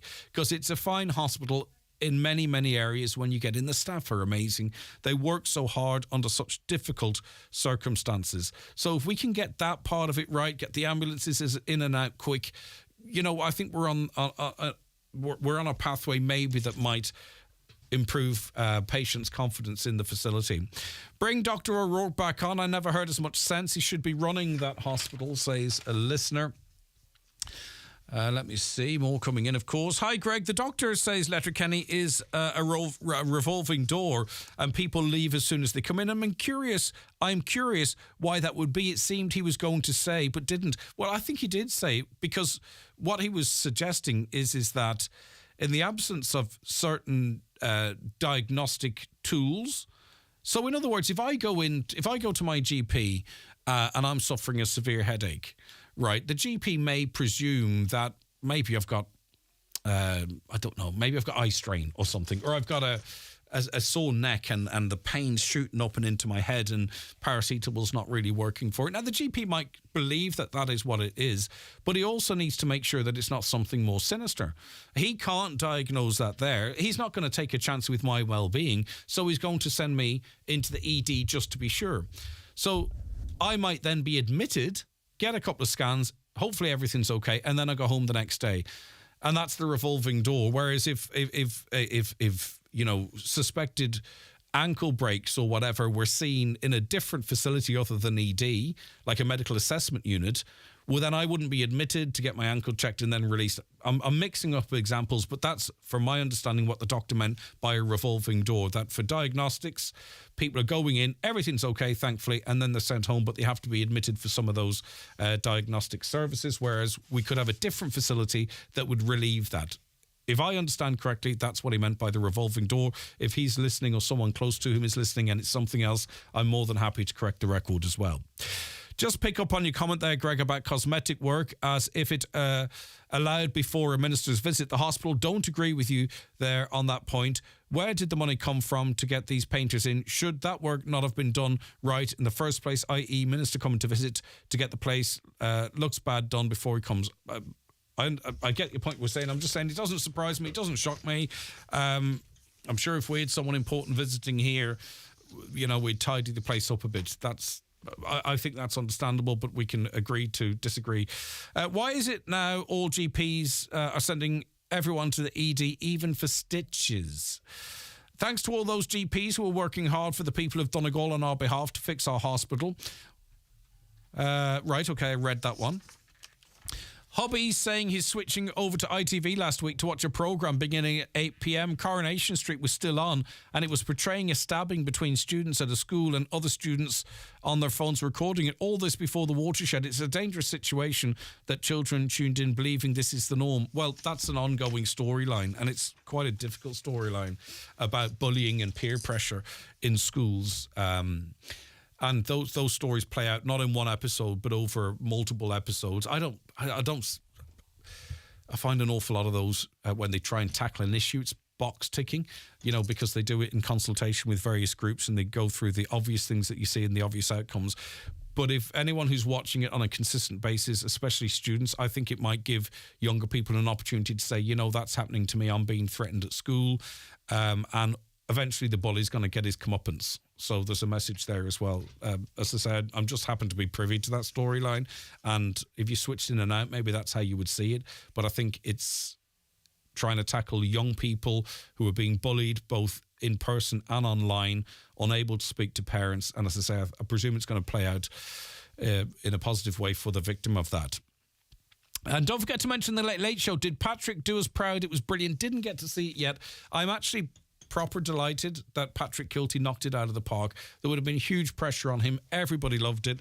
There was some fantastic characters. I did see clips of it, though I haven't seen it all. And I'm delighted. It brings joy to people. It would have been a tough one for him, and I think he did great by the testimonies that I'm reading. Oh my God, had to turn off RTE News. Simon Harris is all talk about riots in Dublin and not one mention of the government allowing in unvetted people in to attack and stab our children. We see the problem is the reason he's not going to say that, and I'm not here to defend anyone, but the person who is suspected of being responsible for that is an Irish national. Maybe weren't born here, as many of us weren't, but he was not an unvetted immigrant. I'll come back to more of that comment in a moment, but we're going to take a quick break. And then we're going to hear more speculation as to, we were talking about this to John McAteer last week, that Charlie McConalogue, maybe he's not going to be seeking your vote. Maybe he is the next EU Commissioner. We'll tease all that out for you after we take this break. Stay right where you are. It's time for NCBI Bingo on Highland Radio. It's Monday, the 27th of November. You're playing on the green sheet. The reference number is S16. It's game number 48. The numbers are 64, 34, 23, 2, 55, 85, 17, 1, 79, and finally 74. Phone your claim to 9104833 before 8 tonight. Leaving your name, contact number and the name of the shop where you purchased your book, and we'll call you back the next working day. Get all your NCBI bingo information at highlandradio.com. The Aldi value was turned up to the max to deliver on nibbles and savoury snacks. Tato Party Box 18-pack $4.49. Heroes, Celebrations, Roses and Quality Street Tubs in store now. Award-winning Prosecco Versante DOC 75cl $7.99 and Galahad 79 Lager 500ml just 99 cents. So enjoy your fizz or glass of beer. It's from the Drinks Retailer of the Year. Aldi, share the love this Christmas. Get the facts, be drink aware, visit drinkaware.ie. Spoil someone with a beautiful fragrance this Christmas from McGee's Chemist Letterkenny. Choose by designer, budget or celebrity. Top names like Clarins, Burberry, Gucci and Dolce & Gabbana. Also great prices on Calvin Klein, Flower Bomb and so many more. The best fragrant gift sets available this year can also be found in McGee's Chemist, Main Street, Letterkenny and online at mcgees.ie. McGee's, where the best costs less. Giving the gift of football at Brian McCormick Sports. New Adidas Euro 24 replica ball. Out now. The #1 football gift this Christmas. Precision Grip Socks. Match it up with a pair of Precision Footless Socks. It's the perfect gift for any age. For the GAA star, try the new V2 Murphy's Gloves. Available in new colors. The perfect Christmas gift for all the family. Click bmcsports.ie.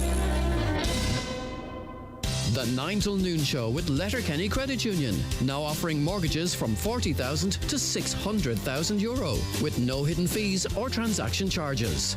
Letterkenny Credit Union, 9102127. You're welcome back to the programme. We're joined on it now by John Lee, the executive editor of the Daily Mail Group in Ireland. John, good morning to you. Thank you so much for joining us.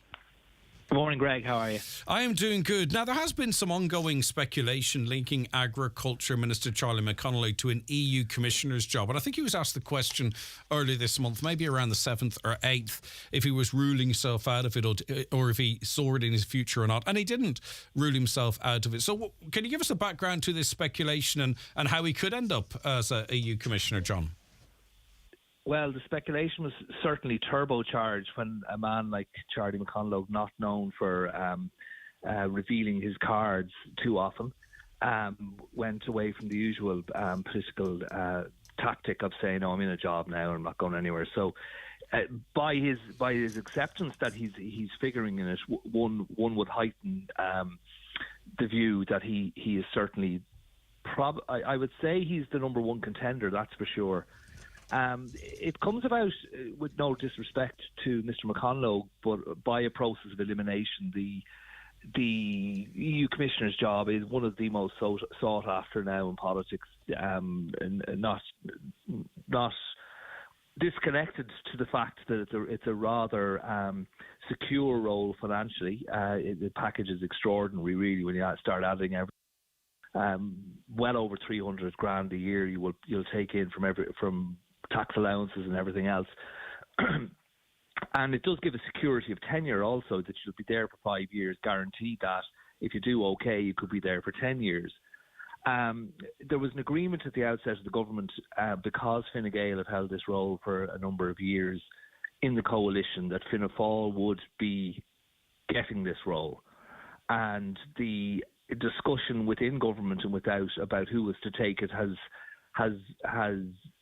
gone in ebbs and flows, much like political fortunes have in that time. So if you rewind back, say, to mid-2022, when there was a lot of disquiet in Fianna Fáil, probably about Micheál Martin's leadership, unjustified as it may seem now, that was certainly the case then. If you remember, there was meetings in Leinster House amongst his parliamentary party about what should be done with Micheál kind of stuff. It was felt that it was probably likely that he would take the EU Commissioner's position. But since then, his position has solidified with the increasing possibility that Fianna Fáil could choose between Fine Gael or Sinn Féin, rather varied selection there as coalition partners. In election, Micheál Martin is virtually guaranteed to be in a senior role, so he's gone as a potential candidate. It then moved on to Michael McGrath. We understand that Michael McGrath is not favoured by the leadership being wholly Micheál Martin, who would not want to lose his finance minister, and also a man who's very much guaranteed on a seat in the next general election. And then you go through the cabinet for various reasons. Norma Foley and Stephen Donnelly, Darragh O'Brien are not, again, for electoral reasons as much as anything else, we can go into that if you want to, are not expected to be given the role. Mm-hmm. And that comes to Mr McConalogue then, who I think will be fair. I don't think he'd deny this himself. Would not exactly be nailed on at the next general election. He was elected. He was the last person elected at the general election in 2020. A good bit ahead of Pat the Cope Gallagher, but nevertheless, it was tight for him. And next time out, there is a feeling that he could be in trouble electorally. There is also speculation, and this is not confirmed at all or discussed by Mr. McConalogue, that he may not want to run, and that there's an increasing tendency towards that in politics. And in politics generally, I mean, obviously, as you quite rightly pointed out, particularly with the defective concrete block scandal, and a party being formed particularly for that, and potentially to the likes of Councillor Martin McDermott might be a perfect fit to run instead of Charlie McConalogue. But he has probably achieved, and I think this is not disrespectful, it's respectful, he's probably achieved everything he probably can achieve in domestic politics. So if you have an out, right, an option where you can have another high-profile, very well-rewarded role, you could argue, why would you put yourself through what will be a very, very tough general election campaign up here? Absolutely, and you already have one recently former government minister deciding that he's not going to put himself through that, or his family either, and that's, with Sinn Féin's rise also, there is a possibility that 2 seats there. They're talking about 3, and as you say, the Micah Bricks, people who have been so grievously let down by central government, themselves are considering running candidates and probably will. So, and also, yes, he's achieved a lot, but I think again, Charlie McConalogue is very well gotten by Micheál Martin, and he is almost spiritually close to him in the sense that if you remember way back in 2011 when the party was at its lowest ebb, Charlie McConalogue was one of those that surprisingly who gave them a bit of a boost, and he has done, it is felt, well in agriculture, which is an important role in Ireland. But our associations and relationship with Europe in a way that some countries, Germany and France, for instance, aren't as reliant on our associations through agriculture with the EU, are very high. So there would be a hope that he would then secure, if to go on, the Agriculture Commissioner role, which would then, at a very difficult time, when is there not a difficult time for Irish farming, but particularly now with talk of reduction of national herds and nitrates legislation and everything else, that he would be very well positioned for that. So I also think beyond the personal considerations, beyond the electoral considerations, there is also an expectation and a hope that a very strong, efficient, loyal politician, I mean to Micheál Martin, that is, could do well for us in Europe. And John, it is a role. What is the process and the timeline then? So, for instance, is this a decision that Micheál Martin himself can make? And when, if he can, or what is the process? You can tell us more about that. What is the likely timeline? Because if an election is looming, he doesn't necessarily have to wait because of the time you're allowed to hold a by-election. He doesn't necessarily have to wait for right to the day of the collapse of the government or the dissolving of the government. So what is the procedure and the timelines there, John, potentially? Well, we probably don't have enough time, much as you and I might find it fascinating. The next year will be dominated by elections. In mid-2024, we have the local and Europeans. That's set in stone, the date for that in June. And around then, the discussion, and it's a bit loose as a lot of things can happen in Europe, around then in the summer we have the new commission appointed. So we get a new, or perhaps Ursula von der Leyen may remain as EU Commission President. She then appoints a commission, and that's her cabinet essentially. Now they don't take up office till December 2024, but the process of interviewing, if you cast your mind back to Phil Hogan, was our last appointee. It had to stand down. That process begins in the summer. So our government will be needing to let the commission know, and things move slowly there, who our candidate is by the latest really March of next year. So it'll have to be decided very much by then. The decision really is one man's, and that's Micheál Martin's. Politics may be democratic in political parties, but on a decision like this, it's the leaders. But then it gets even more complicated because, as we say, we have the local and Europeans. There's increasing belief that Leo Varadkar, who will ultimately have the decision, will want to go to the country as early as September September after the summer, sometime between September and November. I'm not 100% on that, but legally then they can roll round to March.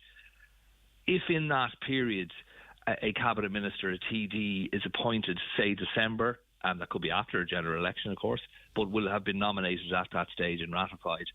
But if in that period there was a general election after that TD, say Charlie McConlogue, became EU Commissioner, there wouldn't be a necessity for a by-election because there's a 6-month law now. So really, say he took up the role, resigned his seat in autumn, before or after a general election, there wouldn't be then a need for a by-election.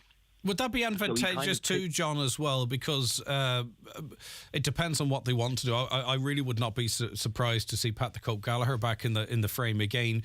He's removed somewhat from what's happened. Yeah, exactly. He's removed somewhat from what's happening in the north of the county, though it's not exclusively there, but in terms of people's attitudes. But also, if this 6 months would allow either a sweeper for Pat the Cope Gallagher or a main candidate to replace Charlie McConlogue to campaign. So that would be an advantage to go early with this announcement too, I presume. Absolutely. And there's still, no matter how problematic a government TD standing again in Donegal will be, there is a sizable Fianna Fáil vote there. And if you look at the numbers, Charlie McConlogue himself had over 8,000 first preference votes. I think Pat the Cope wasn't far behind that, about 1,000 behind that. So that's an awful lot of votes still to play with. So yes, you could start looking at a new candidate. And I think Martin McDermott, as far as I know, had one of the highest first preference votes in the last local and European elections, last local elections in 2019, and he then would be one of those who would emerge from the local elections with an understanding of how popular that person is. And there are other councillors too, obviously, who will come forward. But it is a pivotal election. We often say the general election is the most important we've had in a generation, but this is something, this general election, our country's course, for good or bad, in the next 10 years. So every seat will matter, and every person will matter, and who stands will matter. And I think then, if you're selecting whatever that timeline is, I'd say Micheál Martin in his private time will say to himself that he would like to see the general election go all the way to March. And that's, again, would be about what you pointed, that allow newer candidates, if they're needed, time to become known throughout a county or throughout a constituency. And that isn't always the case if they're thrown a ticket very late. And then the electors will have to decide whether they want to put Sinn Féin in government for the first time ever. You will note that they have fallen back a bit in the national polls only this weekend, and I don't think that's as nailed on as it can be, or as people think it is. And then they have to decide, the electorate, alternatively, do they want to stick with the coalition that is there now? And that will mean every candidate counts, all right, more so than ever. Fascinating, John. It is. We're getting into that fascinating time all next year with various elections, and really interesting to get your insight. Thank you so much for your time.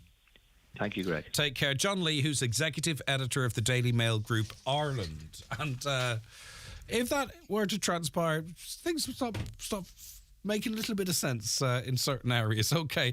086 60 25,000 is the WhatsApp and text number. 086 60 25,000. Give us a call on 07491 25,000. Back with more on this 9 till noon show shortly. Watch the show live now on YouTube, Facebook and at highlandradio.com. The 9 till noon show is brought to you by Letterkenny Credit Union. Seasonal loans now available for Christmas. Apply online or via our app today and get your loan transferred directly to your current account. Hi, Tommy Bow here. Get in store to check out my new 15 Kings clothing collection, available in premium gents outfitters nationwide and at 15kings.com. If the medical experts get it wrong, everything changes. From misdiagnosis or delayed diagnosis to surgical injury or even poor treatment, all have physical, emotional and financial consequences. We're here to help. So if your treatment didn't go according to plan, speak to our experienced medical negligence team at McElhenney and Associates. Find us online or call 074 917 5989. McElhenney and Associates Solicitors, Stranorlar. In contentious business, a solicitor may not calculate fees or other charges as a percentage or proportion of any award or settlement. Santa's elves, listen up. If a kid's playhouse is on your little one's wish list this Christmas, Dealside Garden Furniture has you covered. Explore our range in various colours and sizes, including the Dreamy Barbie Dreamhouse Pink. Orders close on December 2nd. Find us on social media, Dealside Garden Furniture, or call 087 11 24 766. With the TFI Go app from Transport for Ireland, paying your bus fare couldn't be easier. Simply buy your ticket on the app, tap to activate, show it to your driver and go. Fares are up to 30% cheaper than cash, and you can save your payment details and favourite journeys for easy future purchases. Download the TFI Go app today and use on participating TFI services, including Bus Éireann, TFI Local Link and Go Ahead Ireland Commuter, as well as participating commercial bus services. Visit transportforireland.ie for terms, conditions and more. Maybe you're walking home with a guy you really like after a night in the college bar. Or maybe you and another fella are heading back to his in a taxi after meeting in a club. Or perhaps you've gone home with someone after a really great fourth date. There are lots of times and places where we need to say what we want and what we don't want. Whatever the moment, have the consent conversation. A message from the Government of Ireland. Hiya gang, it's me, Silly Billy from Jack and the Beanstalk, the biggest panto in all the land. I can't wait for you to join me and my friends at the Millennium Forum from the 30th of November until the 31st of December. Book now at millenniumforum.co.uk and start practicing your silly faces. Sponsored by the Richmond Centre. The 9 till noon show is brought to you by Letterkenny Credit Union, offering low-rate car loans with fast approval. Apply online at letterkennycu.ie or in office today. How many life-changing conversations have you had For the past 35 years, Hidden Hearing's expert audiologists have been having these conversations every day. They know how to listen, and they have the experience to recommend life-changing hearing solutions, and it's never a one-size-fits-all approach. Fancy a life-changing conversation? Well, they're all ears. To book an appointment for a free hearing consultation today, visit hiddenhearing.ie.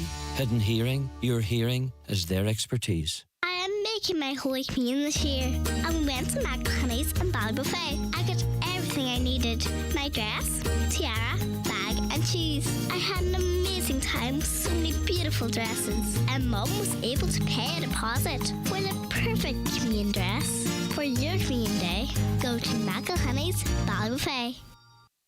Uno, dos, tres. A hain, a do, a tree. 1, 2, 3. The Arona, the Ateca, and the Tarraco. 3 great SUVs from SEAT. And when you order now, you can enjoy 3 years free tyre insurance and 3 years roadside assistance. Plus 3 flexible payment options to purchase your new SEAT. Visit seat.ie to discover even more of our fantastic offers. Great things come in threes at DMG Motors, Donegal Town. And while I have 3 seconds, allow me to say that yes, terms and conditions apply. Make your big night in better with Dunnes Stores. Choose any takeaway style Dunnes Stores pizza and a garlic pizza bread for just €5. Treat yourself to half price on a variety of soft drinks and snacks, like Pepsi Max 2 litre, Pringles, and a range of Nestle, Cadbury and Mars chocolate pouches. Plus, with a €10.50 grocery voucher, you save even more. Make Christmas for everyone at Dunnes Stores. Terms and conditions apply. Voucher can be used to next grocery shop with €50 or more. Highland Radio weather updates brought to you by Grant. From condensing oil and HVO biofuel boilers to heat pumps and underfloor heating, you can trust Grant to heat your home. Visit grant.ie. Okay, you're very welcome back to the 9 till noon show. 086 60 25,000 is the WhatsApp and text number, 086 60 25,000, or give us a call on 074 91 25,000. You're tuned to the 9 till noon show here on Highland Radio, and it's been a busy one so far, and still plenty to come over the next wee while, so stay tuned. Okay, we are going to be joined shortly by Jason Quigley, we hope, as we talk about the fight at the weekend, but I just can't get through to him, so we might just go through trad phone lines if that's okay, and we'll get him up there. Trying to do it through WhatsApp, but it's just not working for me at the moment. I think Charlie McConalogue either should go as a commissioner or else step away from politics, as his chances of getting re-elected to the next stall are very slim, says a caller. Another, do you want to hear a good joke? Charlie McConalogue is going to be the next new commissioner. I'm not a gambling man, but I reckon the nearest he'll get to Brussels will be the Brussels sprouts on his Christmas dinner. Farmers reckon he's the worst Minister for Agriculture ever. Mary Coughlin was regarded as the best. I think there are others with different points of view. Good morning. The news about Charlie McConalogue's potential EU role doesn't surprise me. It helps explain some of his apathy and lack of interest towards his constituents in regards to Micah, for example. But he needs to remember that when he eventually collects his big pension, that he'll be living among the very people that he's let down so badly by not representing him. The message, yet again, is that ineptitude is often is often rewarded in our government. Some people will see it like that, others obviously won't. But we appreciate your input there. I wonder, is Jason Quigley with me now? Are you there, Jason? No, he's not there with me just at the moment. There is a slight tech issue there, but that's fine. It's fine. We'll get to it in the end.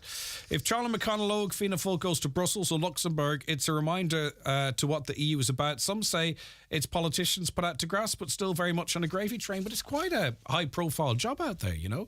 It's certainly not. It's certainly not one that is.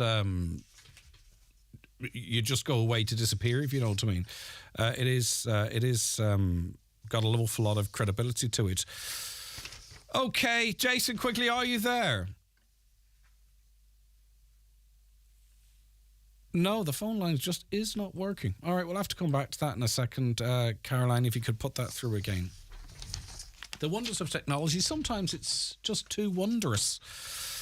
Good morning, Greg. Leo, Drew and Helen have to go. They came out and called citizens who are against kids being stabbed as far right.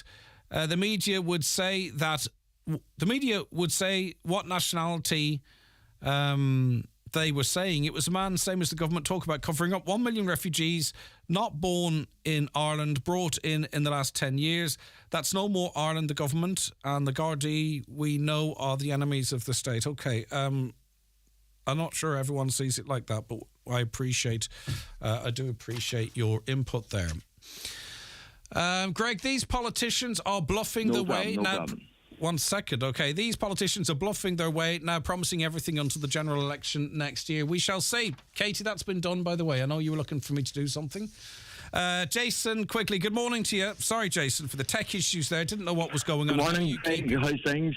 I'm doing good. Jason, you like to predict the outcome of boxing matches. You know, with Katie going up a weight, taking on a much younger, arguably stronger, and someone might have thought this is in the first fight against Chantal Cameron, and then seeing the outcome of it. Did you believe in your heart of hearts that Katie Taylor at 37 could up her game to the extent that she did and dominate that fight like she did? Did you believe she was capable of it? Yeah, I did, Greg, and I can say this with confidence because I actually did a prediction online before the actual fight, and I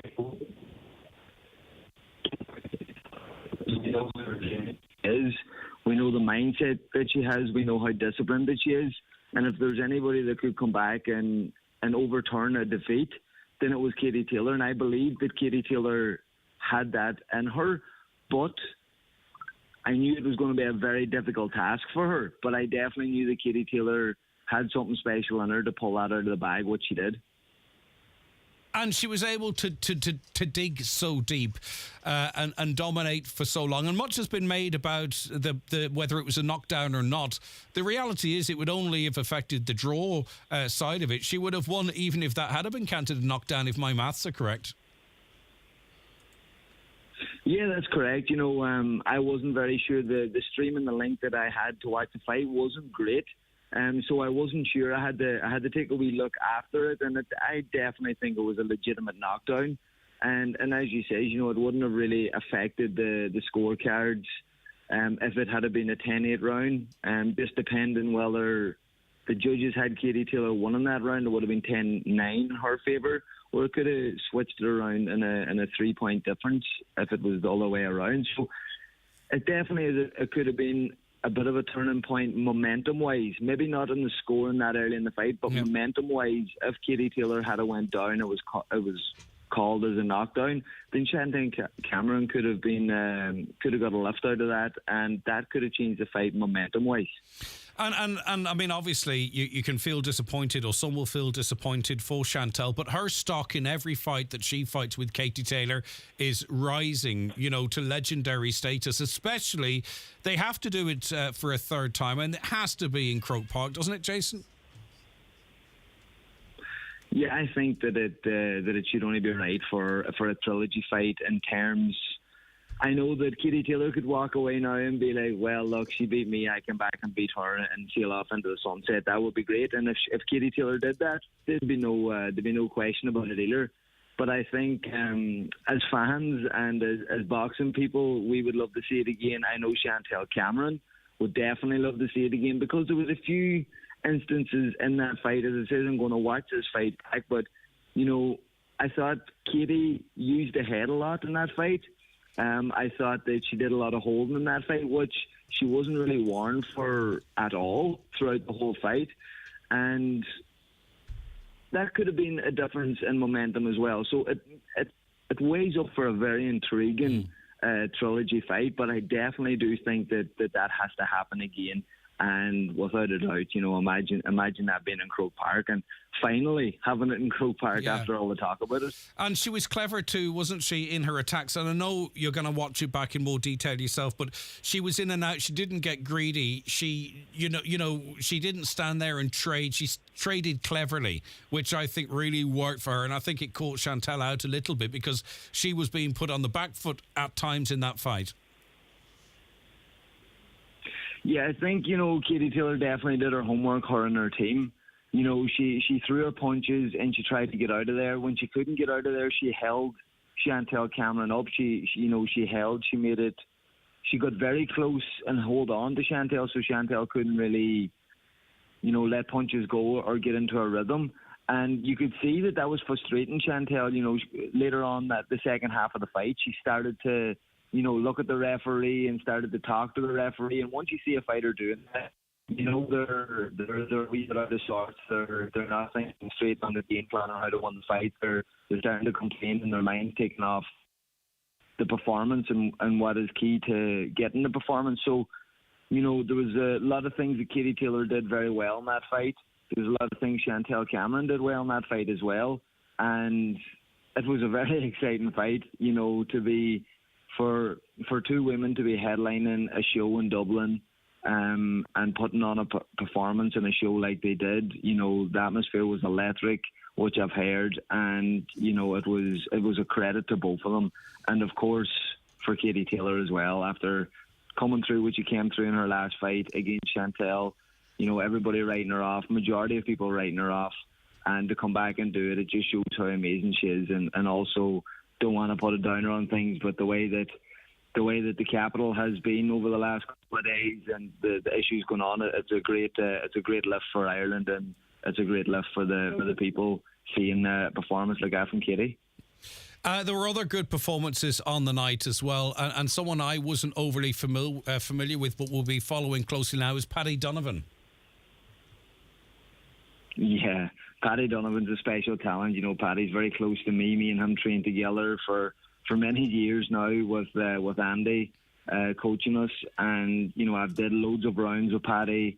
We've trained together endless number of times now over the last couple of years, and I've always said it, and we've always known that Paddy's going to be top level. He can go the whole way. Paddy can keep. Sorry, I beg your pardon. This is line 9. Jason, I was saying he looks like a guy that could go all the way. He's got everything going for him.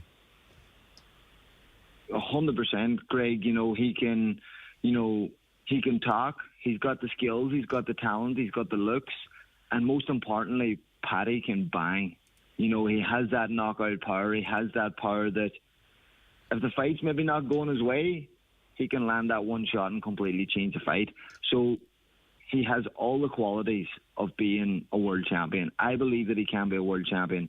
Paddy just needs to stay very disciplined now, inside and outside the ring, work hard and be disciplined, and I believe that Paddy can go all the way and he can be Ireland's next world champion. And just a word on Gary Cully as well. He, I suppose, you would hope that he got rid of the demons of his last performance. He took on a tough fight. He's not a fighter. I don't enjoy watching him, and I'll tell you the reason why. It's not because he's a bad boxer or whatever. It's just so tall. His head's in the air, and now, as a viewer, you're waiting for him to get clipped. Thankfully, it didn't happen for him on Saturday night. But he also has great potential. But would you see he's got a bit of work to do in his defence, in his style, or maybe at that weight? Yeah, it's going to be very tricky for Gary because, a lot of people are saying, should he move up? A lot of people are saying that, he's far too big for the weight, which he looks like he is far too big for the weight, and he does look drawn in and, drained out at the weigh-ins. But for any fighter to get in with a man at his weight and that size is going to be a very, very difficult night for him. And yes, Greg, what you were saying, he had a lot of demons, and this was a massive fight. Gary was on a massive pedestal going into his last fight. He was the next big star coming out of Ireland, and he got knocked out in the 3 Arena on the Katie Taylor undercard. And he went back to the same arena, to the same undercard, and he went in there against another very good opponent in Reece Mould. He's been doing great things over in the UK and making a name for himself. He took a 50-50 fight, which he didn't have to, did he, Jace? He didn't have to take a 50-50. Yeah, 100%. That was definitely. I would have give Gary the edge in that before the fight, but it definitely was a lot of people looking at it as a 50-50 fight. But Gary showed and proved to everybody else and himself, most importantly. That fight was all about showing himself and proving to himself that he still got it, that he can get over those demons, and it's all about now moving forward and having that confidence and just looking back as that fight that he got knocked out in as a learner. Yeah, all right, okay.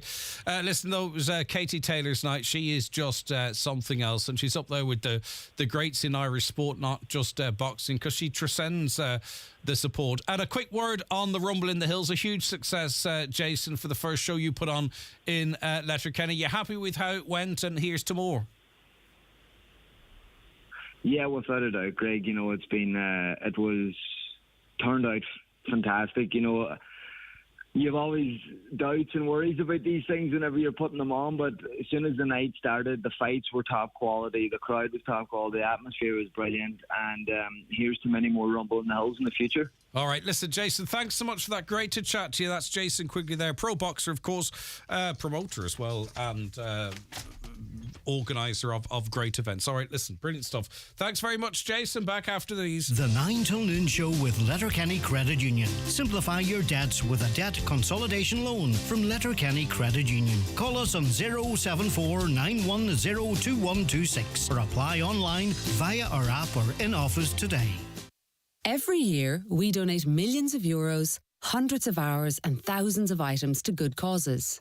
The Charities Regulator keeps a record of every charity in Ireland. So if you want to give to a charitable cause, go on our website and check so you know what you're giving will be put to good use. Click, check, give. Check your giving to a registered charity at checkacharity.ie. The Charities Regulator. Please give confidently. Don't miss the incredible Lidl Dairy Londonderry warehouse clearance sale with daily offers of up to 70% off on all your middle aisle favourites this weekend. Find us at the old Lidl Dairy Londonderry store on Buncrana Road this Thursday the 30th of November to Sunday the 3rd of December. See you there.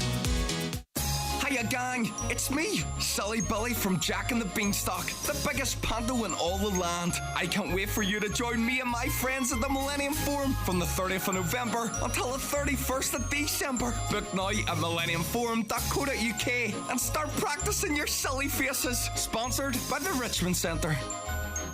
The Department of Social Protection is working to improve disability payments in Ireland. There is currently a consultation on how these payments might work better in the future. We want to hear your views on how the system might be improved. To find out more, please visit gov.ie/disability payments reform.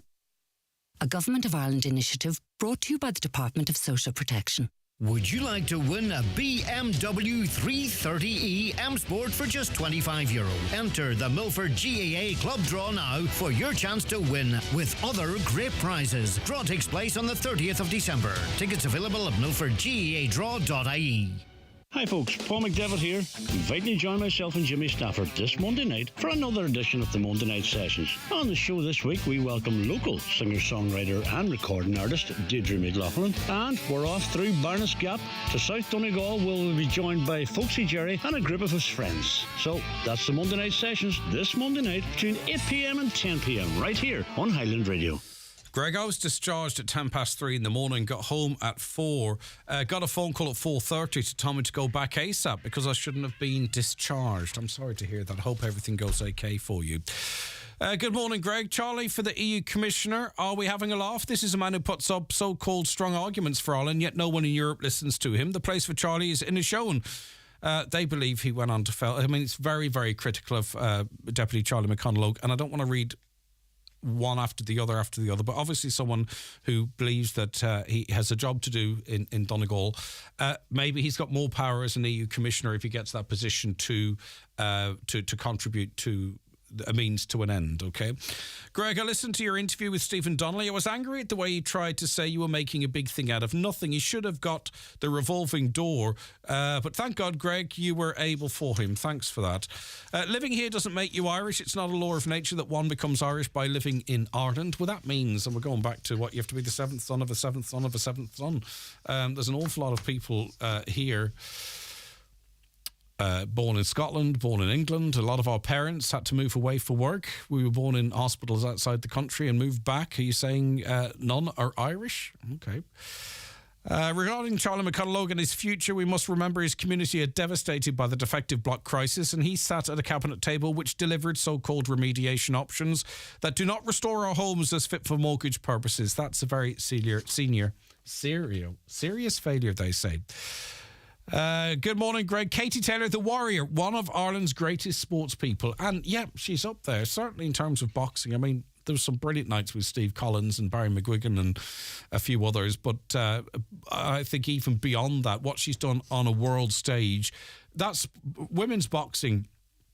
There used to be like... like some Muhammad Ali's daughter and a couple of others that would get involved in, the occasional fight and what have you. It was more of a spectacle. Katie had to pretend she was a fella at times to even box at the amateur level, to get into boxing clubs, if my memory serves me correctly, and had to fight to even be able to compete at the Olympics. So in terms of what she's achieved just outside of Saturday night is massive.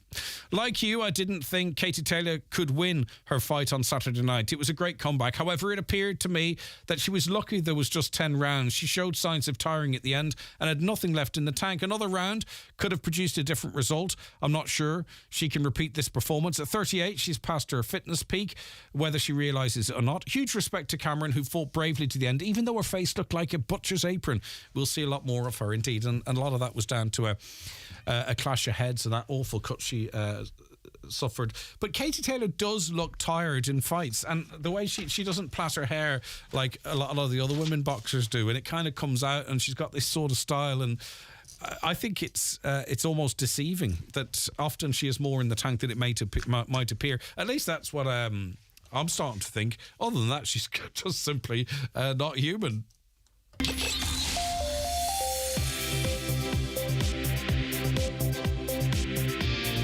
And now, IMRO's 2023 Best Local or Regional News Programme, The Voice of the Northwest, the 9 till noon show with Greg Hughes.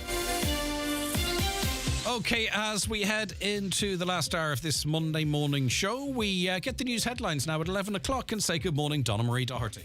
Thanks, Greg. Good morning. A GP that met with Health Minister Stephen Donnelly denies claims of scaremongering, but says these were genuine patient concerns. Dr. Ranavan Paratian says he now feels that he has advocated for his patients in the most important way. He added that it was essential for Minister Donnelly to see firsthand the problems faced by Letterkenny University Hospital. There's growing speculation that the Minister for Agriculture will not contest the upcoming elections in favour of an EU Commissioner position. The European role is highly sought after given its 5-year minimum job security and a sizeable pay packet. John Lee is executive editor of the Irish Daily Mail Group in Ireland, and he says it's a process of elimination between the Fianna Fáil members that makes Minister McConaughey the most likely candidate. A solidarity vigil will take place this afternoon in Dublin city centre for those attacked last week and those who were affected by rioting. The Irish Congress of Trade Unions is urging people to go and express gratitude for the Gardaí, firefighters, paramedics and others who were in harm's way on Thursday night. One child remains in a critical condition in the hospital and a woman is in a serious but stable condition. PSNI in Omagh arrested a man on Friday night last in relation to the seizure of suspected Class B controlled drugs with an estimated street value of £20,000. Police were alerted to a vehicle acting suspiciously that was travelling on the Tweerquin Road shortly after 11 p.m. on Friday evening. The car was stopped and officers conducted a search. A small quantity of Class B suspected drugs were found. They then searched a property where a larger quantity of suspected Class B controlled drugs were seized, as well as drug-related paraphernalia and other items. Everything seized is now going under forensic examination. And finally, residents and businesses in the areas of Ballyshannon and Bundoran are warned of a water outage due to a burst pipe. Works are scheduled to take place until 6 o'clock this evening. It is recommended that an allowance of 2 to 3 hours after the estimated restoration time is made for supplies to fully return. Those are the latest headlines. We'll be back again at 12 o'clock. Until then, good morning. Thanks, Donna Marie. Part of course, the now award-winning show, The Root of All Evil. Yes. How exciting. Oh my God, we're absolutely over the moon. So yeah. Right. So what did you win? We have taken home 3 actress awards. That was for Doreen McManaman. Sean Laverty, director, has gotten, I believe, 2 director awards. We've gotten awards for the set. We placed first 3 times and third twice. Against really stiff opposition here. Oh, yes. So there was 17 other plays we were competing against. Top 6 get through. We came 4th. And is there another show coming up? There is a show tomorrow night in the Ballor. So that's our last home show. And then we are away to Castleblaney on Sunday for the finals, where hopefully we'll bring home some more silverware. Fantastic stuff. And tickets available for tomorrow night still, are they? Yes, they are, but they are going quickly. So if like you want hot cakes. Yes, exactly. So you get them on the Ballarat Centre. All right, okay. Well done, Donna Marie, and all the crew, and also Conor Malone as well, who... He wrote that, did he? Oh, yeah, he wrote it. Very impressive. Okay. So you can get your tickets by phoning the box office right now, 9131840, or online, ballarats.centre.com. And it's your chance to see the last home show, at least for the time being, of The Root of All Evil. And it's about... It's about a village which operates on a bartering system, and a stranger comes in and he introduces the idea of coin and money, and it's the effects that has on the family and the surrounding community. Super stuff. Okay, thanks, Donna Marie. She's back with you, of course. Donna Marie's back with you, of course, with headlines. At 12, we're going to be speaking to Sean Gillen, who is crowned Ireland and Australia's strongest man. I'll not be messing with him. We'll keep it really polite. Back after this very short break. Quilcha cares for Ireland's forests sustainably. As our country seeks to combat climate change, we'll do more. Our ambition is to create new forests, manage our existing forests for greater carbon capture, and provide more habitats to enhance biodiversity. We'll support creating new homes by delivering sustainable Irish wood products. And we'll increase the number of beautiful forest recreation spaces for everyone to enjoy. Quilcha, forests for climate, nature, wood, and people, for a greener future for all. All right, so we have Sean Gillen, Ireland and Australia's strongest man, on with us. Good morning to you, Sean. How are you getting on? Good morning, Greg. How are you? Fantastic, congratulations. Originally from Donegal, you've been in Australia now you've been in Australia since 2012. Yes, that's correct, yeah. Moved out here just the end of 2012, so 11 years there the other day. Right, so you know someone who, to become the strongest person, like, what were you like at 5 or 10 or 15? Like, is this something that there's a genetic gene that you have, or is this something that you just say, I want to do it, and you build yourself up and bulk up? How does that happen? Oh, look, from a young age, like, strongman for me is only something that that I kind of pretty much started and kind of took seriously from 2019. Like, previous to that, growing up, just the usual sports, like played a bit of rugby through school. Actually, before I moved to Australia, I'd done a fair amount of cycling, which is, quite the opposite to what I'm doing now. But yeah, look, just normal stuff kind of growing up, and then in and out of training. I've always kind of enjoyed training to some aspect, and I've been in and out of it, for years, different styles of training, different approaches. And I think 2019, I just kind of got bored of general strength and conditioning training, and I signed up for a novice strongman comp, and I've done that, just enjoyed it, and it's kind of, the rest is history. What part of Donegal are you from, Sean? Kildare. All right, no problem at all. Now, what did you have to do to win Australia's strongest man? Because there are different disciplines. Is it in particular categories, or what's the story? Yeah. So Australia's not quite Australia's strongest man. I finished 5th there at Australia's this year. So look, there's different disciplines. I think strongman is probably one of them sports that everybody kind of knows of, but from it's usually aired. World's Strongest Man is usually on TV at Christmas time and stuff, so everybody's kind of familiar, I suppose, with the standard strongman things that, the Atlas stones, the big round concrete balls that we're loading onto platforms. We got yoke carries, farmers walks, deadlifts, log press. A lot of different disciplines. There's quite a few, and it depends on the competition and the promoter as to which will come up in front of you. So, say for instance, in finishing 5th in the Australia's Strongest Man competition, which is a remarkable achievement, is that sort of like that you've some work to do, or is it how things go on the day? Do you know, at that really elite level, is it you know what I mean? Do you think, right, I need to go back to the drawing board and this is where I can improve, or could have things gone a little bit different on the day that could have seen you come out on top, Sean?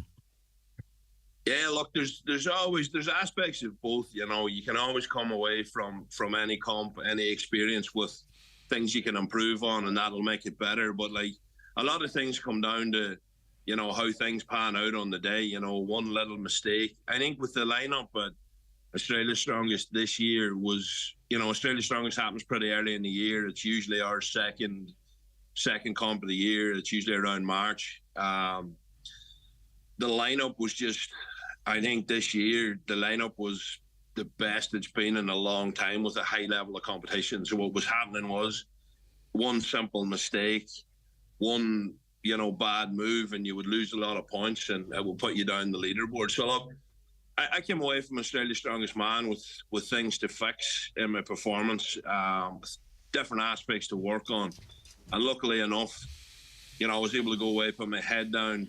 The next competition for me then was another, it was a single event comp, which was a log lift Australian Championship. I done that, and that qualified me to go to the World Log Lift Championships in Southampton there while I was back. That was the 28th of October. So, I came away from that with, I won that obviously to qualify my spot to get to Southampton, and then I was able to come back, go to Southampton, and I was able to win in Southampton and set a new Irish log press national record. So I currently hold the national record at 200.4 kilos from floor to overhead. Unbelievable stuff. Right, we were talking boxing with Jason Quigley just before the 11 o'clock news, and sort of with boxing, say you fight at middleweight, you sort of walk around maybe, a stone over, and then you drill down to it, and you have to watch what you eat. And I think people might see you 170 odd kg, 10,000 calories a day, that you can pretty much do what you want because of the, the scale. But at a much greater weight and size, do you actually have to be really careful with what you consume, how you consume it, how that sort of works with your training and all that kind of stuff, Sean? Do you have to put in as much discipline as someone, when it's easier for us to get our head around, I think, someone operating in and around 12 stone, for an example? Yeah, look, it's easy, I suppose, for everybody to consider that to be a challenge, if you're trying to maintain a weight and stay within a thing. I think the other side of it that people don't get to understand is on this end of it, anybody can probably consume 10,000 calories. If you want to have McDonald's for lunch, KFC for dinner, and, throw in a couple of pizzas and a bit of ice cream, and there you are. But whenever you've got to maintain that number over periods of time, obviously eating like that, you got to take your health into consideration, and that's just not feasible. So there is a lot of discipline. There's a lot of rice, pasta, beef mince, chicken, veg, oats, a lot of carb heavy. It's actually quite difficult to get that 10,000 of good calories into you then. I mean, I'd imagine. Very, very, very much so. The 10,000 there would have been running through the latter end of comp season there. So pretty much what I've wrapped up in Ireland and the UK and Iceland there on that last trip through Europe.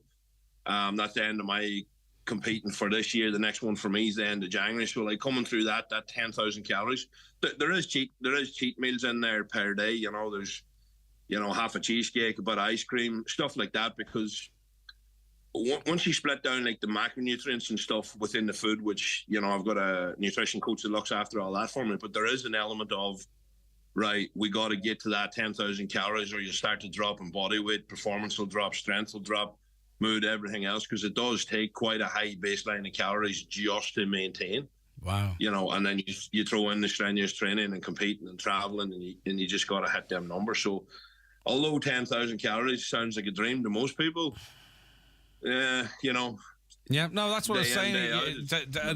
To figure out what it is, and you have to enjoy it too. I mean, you have to live. So, can you give us an idea of what you might eat in a day, Sean? I know you've probably been asked this 1,000 times, but there's a good reason why you have, because it's bloody interesting. So, what would you eat on an average day? Yeah, so at the moment there, I've just we started a new diet plan running in out of this kind of prep for the next comp. So perfect example, this morning, the morning starts at 5 a.m. That starts with about 150 grams of oats, 50, 60 grams of blueberries, and then 4 whole eggs. So you'll have that, get some water, get some hydration, tablets and stuff in the morning. And then second breakfast at 7 o'clock, which is a protein kind of mass gainer shake. Get that down.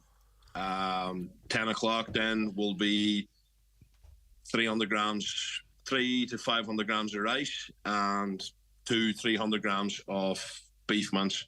So that'll be 10 o'clock, 1 o'clock. I have a snack at 3 o'clock, which is a 1,000-calorie cookie.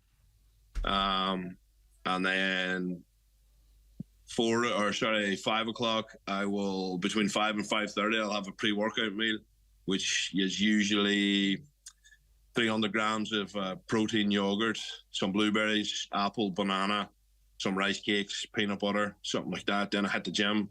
Usually through training, I'll consume another kind of 500 to 800 calories in kind of intra-workout shakes. Straight after gym, mass gainer protein shake again, another kind of 600-700 calories. And then last meal of the day is usually, because at the moment I've literally just finished the training session. I'm just in the recovery room at the gym here talking to you. So like for me now, it's pretty late, so I'll get home. Usually this meal will be cereal of choice, protein shake, some fruit. Look, it's in what there. What a that fascinating insight, Sean, because, you know, that's, as you quite rightly pointed out, and I think when you listed it, it gave us that's work, like, because you think, right, I have to do this, I have to do that, you know what I mean? It's tough, and there's some mornings you probably don't want to eat all of that stuff that you have to eat. It's really, really remarkable, Sean, your commitment and what you're achieving. And finally, you know, you're on the other side of the world in Australia. Do you want to move back? Is it better to be on this side of the planet for competitions and your career, because you're at your peak now at the moment, you know, early 30s, you know, you're winning, but you want to win more. Can you do that based in Australia, or do you have to have one eye on maybe coming on to the other side of the world to achieve all you want to achieve in the sport? Yeah, look, very much so. That would be a plan for us. We do kind of intend to spend a bit of time in Ireland, just to be a bit closer to family, probably towards the second half of next year. And that'll definitely help, like everything that I've worked towards and kind of getting into this position, like coming home, winning the World Log Lift Championships, setting a new Irish record, winning Ireland's Strongest Man, going to Iceland, competing at the Magnus Classic, like all of them opportunities. You know, I've qualified for them here in Australia, but I think the next step for me now, which will be Britain's Strongest Man at the end of January, 27th of January, I think, from memory. That's the next big one for me. So that's going to require me to fly back again. That's definitely where I kind of position myself there and how the performance goes and what opens up from that. That'll probably sway me into, you know, making that call, whether we pack up for a bit, come back to Ireland, spend a bit of time with family, and I'll put myself in a better position. You know, a lot of the top level competition would suit me to be back home in Ireland. It'll be a better base for me to kind of shoot back and forward to where I need to be. Obviously, traveling from Australia takes its toll on the body. It's quite a bit of a flight. So yeah. And do you have to book 2 seats, or is that for the trip? No, I don't mean it funny, but you're a big strong lad. Like your 1 seat's grand on transatlantics, is it? Look, it's not ideal. In the ideal world, you would definitely book 2 seats. Now, I've been pretty lucky. The last few times I've been traveling, they've whenever I've asked, you know, how's the flight or whatever, they've kind of located me with a seat between me and the next person. I would say more for the comfort of the person potentially sitting beside me. But look, I've been pretty lucky in that sense. But definitely, it is traveling is quite a challenge. To be honest, the domestic or I suppose the Ireland to UK style of flight is rather challenging. I could just see you walking through Rivals with it still stuck to your backside. Come here, Sean. We just wanted to recognise your brilliant achievement, and we can keep an eye now on your career as it progresses. It's fantastic stuff, an amazing level of commitment from you.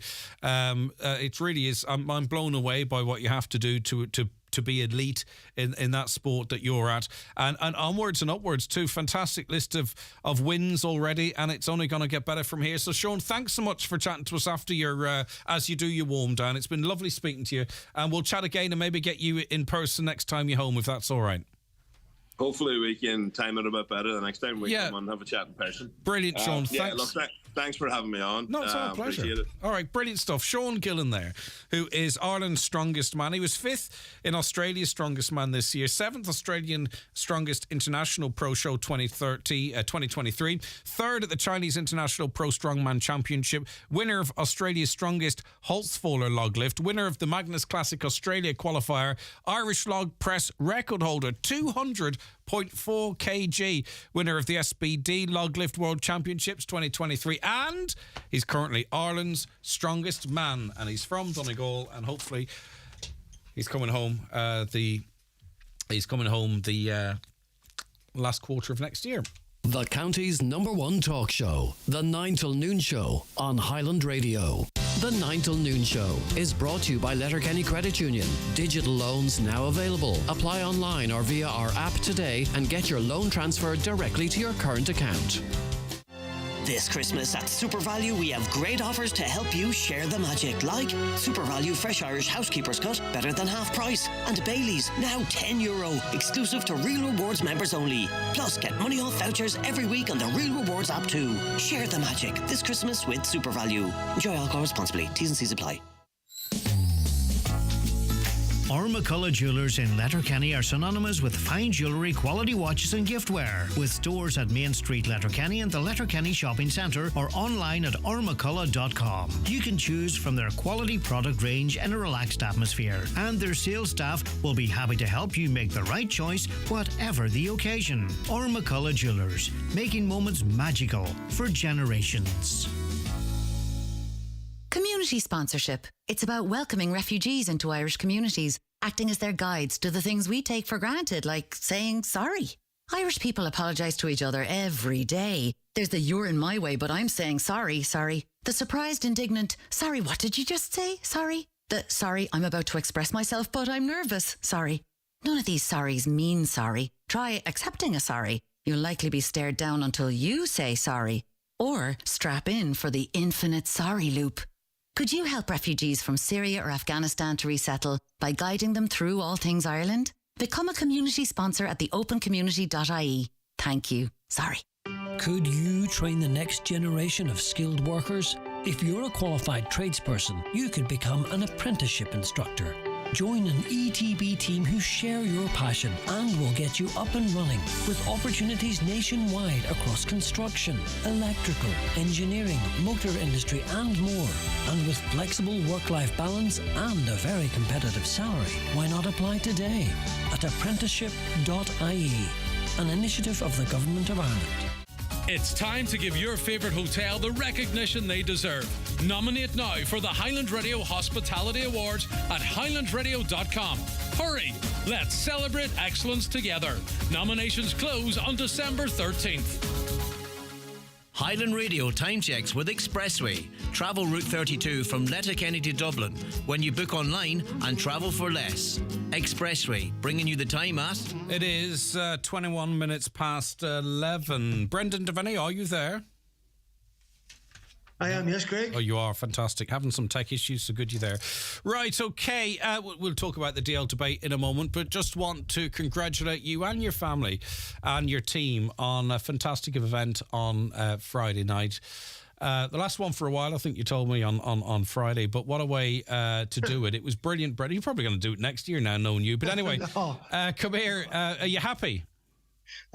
Greg, you probably it's like a bad hangover where you say I'm never drinking again, then you remember the good times and not all the trouble.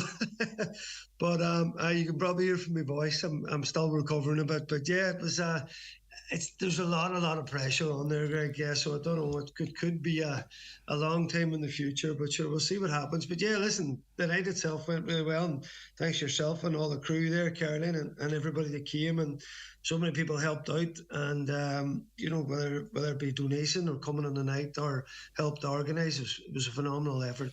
Yeah, and it was, and there was something particularly nice about it, and it's kind of reflective of your character, and I don't want to blow smoke, but you know yourself, but there was a family feel to it. Your family were there right beside you. Your family, the members of your family who are no longer with us were very personally remembered. Did you want it to be like that? Because, as I say, it just felt really real and personal in all the positive ways, if that makes sense, Brendan. Yeah, I just thought, Greg, from the last ball 2 years ago, Dad and Margaret being there, just had to, I suppose, give a word to them, and a lot of our family was there as well. So it was just that wee bit of remembrance we just put on at the start of the night. And Margaret, I suppose, got most of the prizes the last time out. She had a big input into it, and I'll McCabe, of course, her friend and friend of family, and Helen Gibbons, and a lot of people got in around that as well, and kind of took up that side of it. So I think it was just important to remember them on the night, and it was nice, I suppose, for us to be able to do that. And Alma put together a wee short clip, just a couple of images of the family together. Yeah, okay. Well, listen, well done to you. Now, let's talk about the DL debate tonight.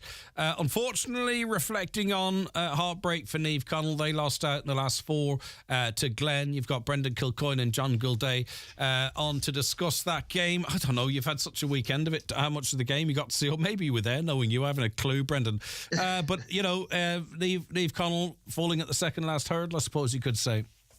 Yeah, well, I've been doing bits and pieces for streaming and different things, but because the game was on TV then, Oisin was on to me. I could have went up to it, but I thought I'd be happy enough to watch it from the comfort of the couch. But yeah, listen, it was an enthralling game. I mean, these games, Greg, we're at a stage now where people talk about it's Ulster football. It's, people that would want the football, but the pitch was obviously in perfect condition, and it just comes down to such small margins, and there was never going to be anything more than a couple of points in it. Niamh Conaill got off to a terrible start. I mean, it was 24 minutes before they scored. They were 4-0 down. At that point, Greg, it was looking ominous because, Glen are Ulster champions. They were in the All-Ireland final. They're certainly one of the best teams in Ireland. But again, this Niamh Conaill team, there's just so much resolve. Suddenly they got a score. They reeled off three.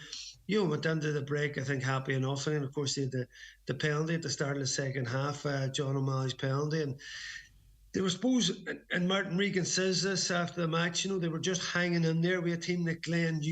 Glen are so talented all over the pitch. And, they've obviously Maggie Rourke and Ryan Porter, guys that are top county. I mean, any county in Ireland, Greg, would take those.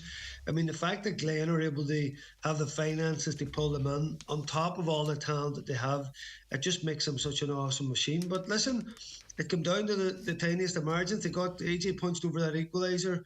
And you thought at that point, Greg, it's going to extra time, because time was up. I think the ref said there was 30 seconds left to play. Niamh Conaill, I think, had won the break of the ball out there, got turned over, and it come across to Big Bradley. And who else on the left foot? He's their free taker, Greg. And whenever it came to him in that position, I thought, bang, there it goes. It just all lined up. And tough on Niamh Conaill, because they went into the game as massive underdogs, Greg, but yet it came down to that 1 point, and there was so little in it. Huge effort from all the lads. And what do you take away from that, Brent? Because you don't want to hammer in, but then you lose by the narrowest of margins. How do you, if you're, or maybe by the time next season comes around, the pain will have eased somewhat. But what do you take away from that? Yeah, I suppose every game is different. If you look at the Gowna game the last year, very, very intriguing from a tactical point of view, the way Niamh Conaill and Gowna played. Gowna just, and it's the different strategies and styles of teams and counties and the way they play. And Gowna just kept going at Niamh Conaill. Niamh Conaill had them in a brilliant place. They kept going at them. This was very different. This was much more tactical and keep ball and possession. You had so many talented players around the pitch. But Glen did, put massive pressure on Niamh Conaill all over the pitch and kept, tackling them in different zones. So the work rate of the Glen forward line was unbelievable. And I think in modern football, when you look at it, Greg, talent is one thing, but certainly work rate and tactical setup is by far the most important things. I mean, the talent kind of works through that then, and you'll see the brilliance of certain players come shine then, but really it's about 15 players that are completely committed all around the pitch, which it takes massive training and effort and S&C and all that. And that's what I'm saying about the backup of Glen, and obviously Niamh Conaill matched them all the way on that. So you're like a mini county team now. Yeah. It used to be for years, like the county teams were on different levels to clubs and all that now, and you're seeing the top clubs now have something of a mini version of what county teams are doing, and it takes some effort to do that. But Niamh Conaill did it, and they can hold their heads up high because you know, there was no shame in what happened there. Listen, as I say, a 1 point defeat to, you know, the best team in Ulster, and certainly they are, you know, nobody's surprised if Glen won All Ireland this year. Yeah, I'm all right. And you're also going to be previewing next weekend's Ulster Intermediate Hurling Final. It's a big one for Setanta. You've a big guest in Setanta's Gary McGettigan. They're hoping to become Ulster champions, of course. We hope they don't fall at the last hurdle, obviously, Brendan. Yeah, last team standing now at senior level, I suppose, in terms of the competition. Last team keeping you on the air, Brendan. What? Are they the last team keeping you on the air? Or yeah, there we go. I keep the show going. Actually, you know, halfie is like I wouldn't mind a wee break here, particularly after last weekend. Yeah. So we'll see. There's always something to talk about, Greg. You For know sure, yourself. yeah. Especially with the chats you're having with people about their lives and stuff. But anyway, go ahead, Brendan. That's it. No, I hear you, Greg. But yeah, Gary's on. I've actually got good friends in Carrickmore with my job. I'll be up about there, so I've made a wee call.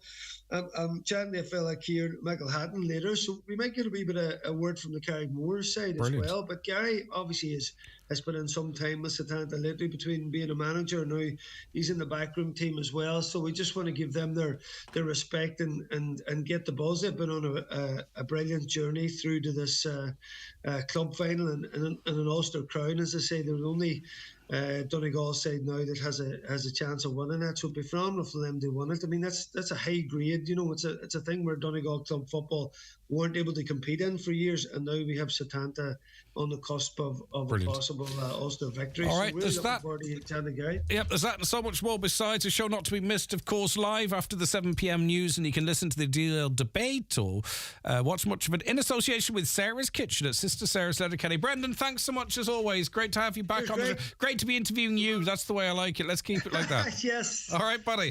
Sort out them socks, my man. Take care of you. Hey, Greg, just before you go, it was lovely to get you up and get you on the corner a wee bit on the back foot.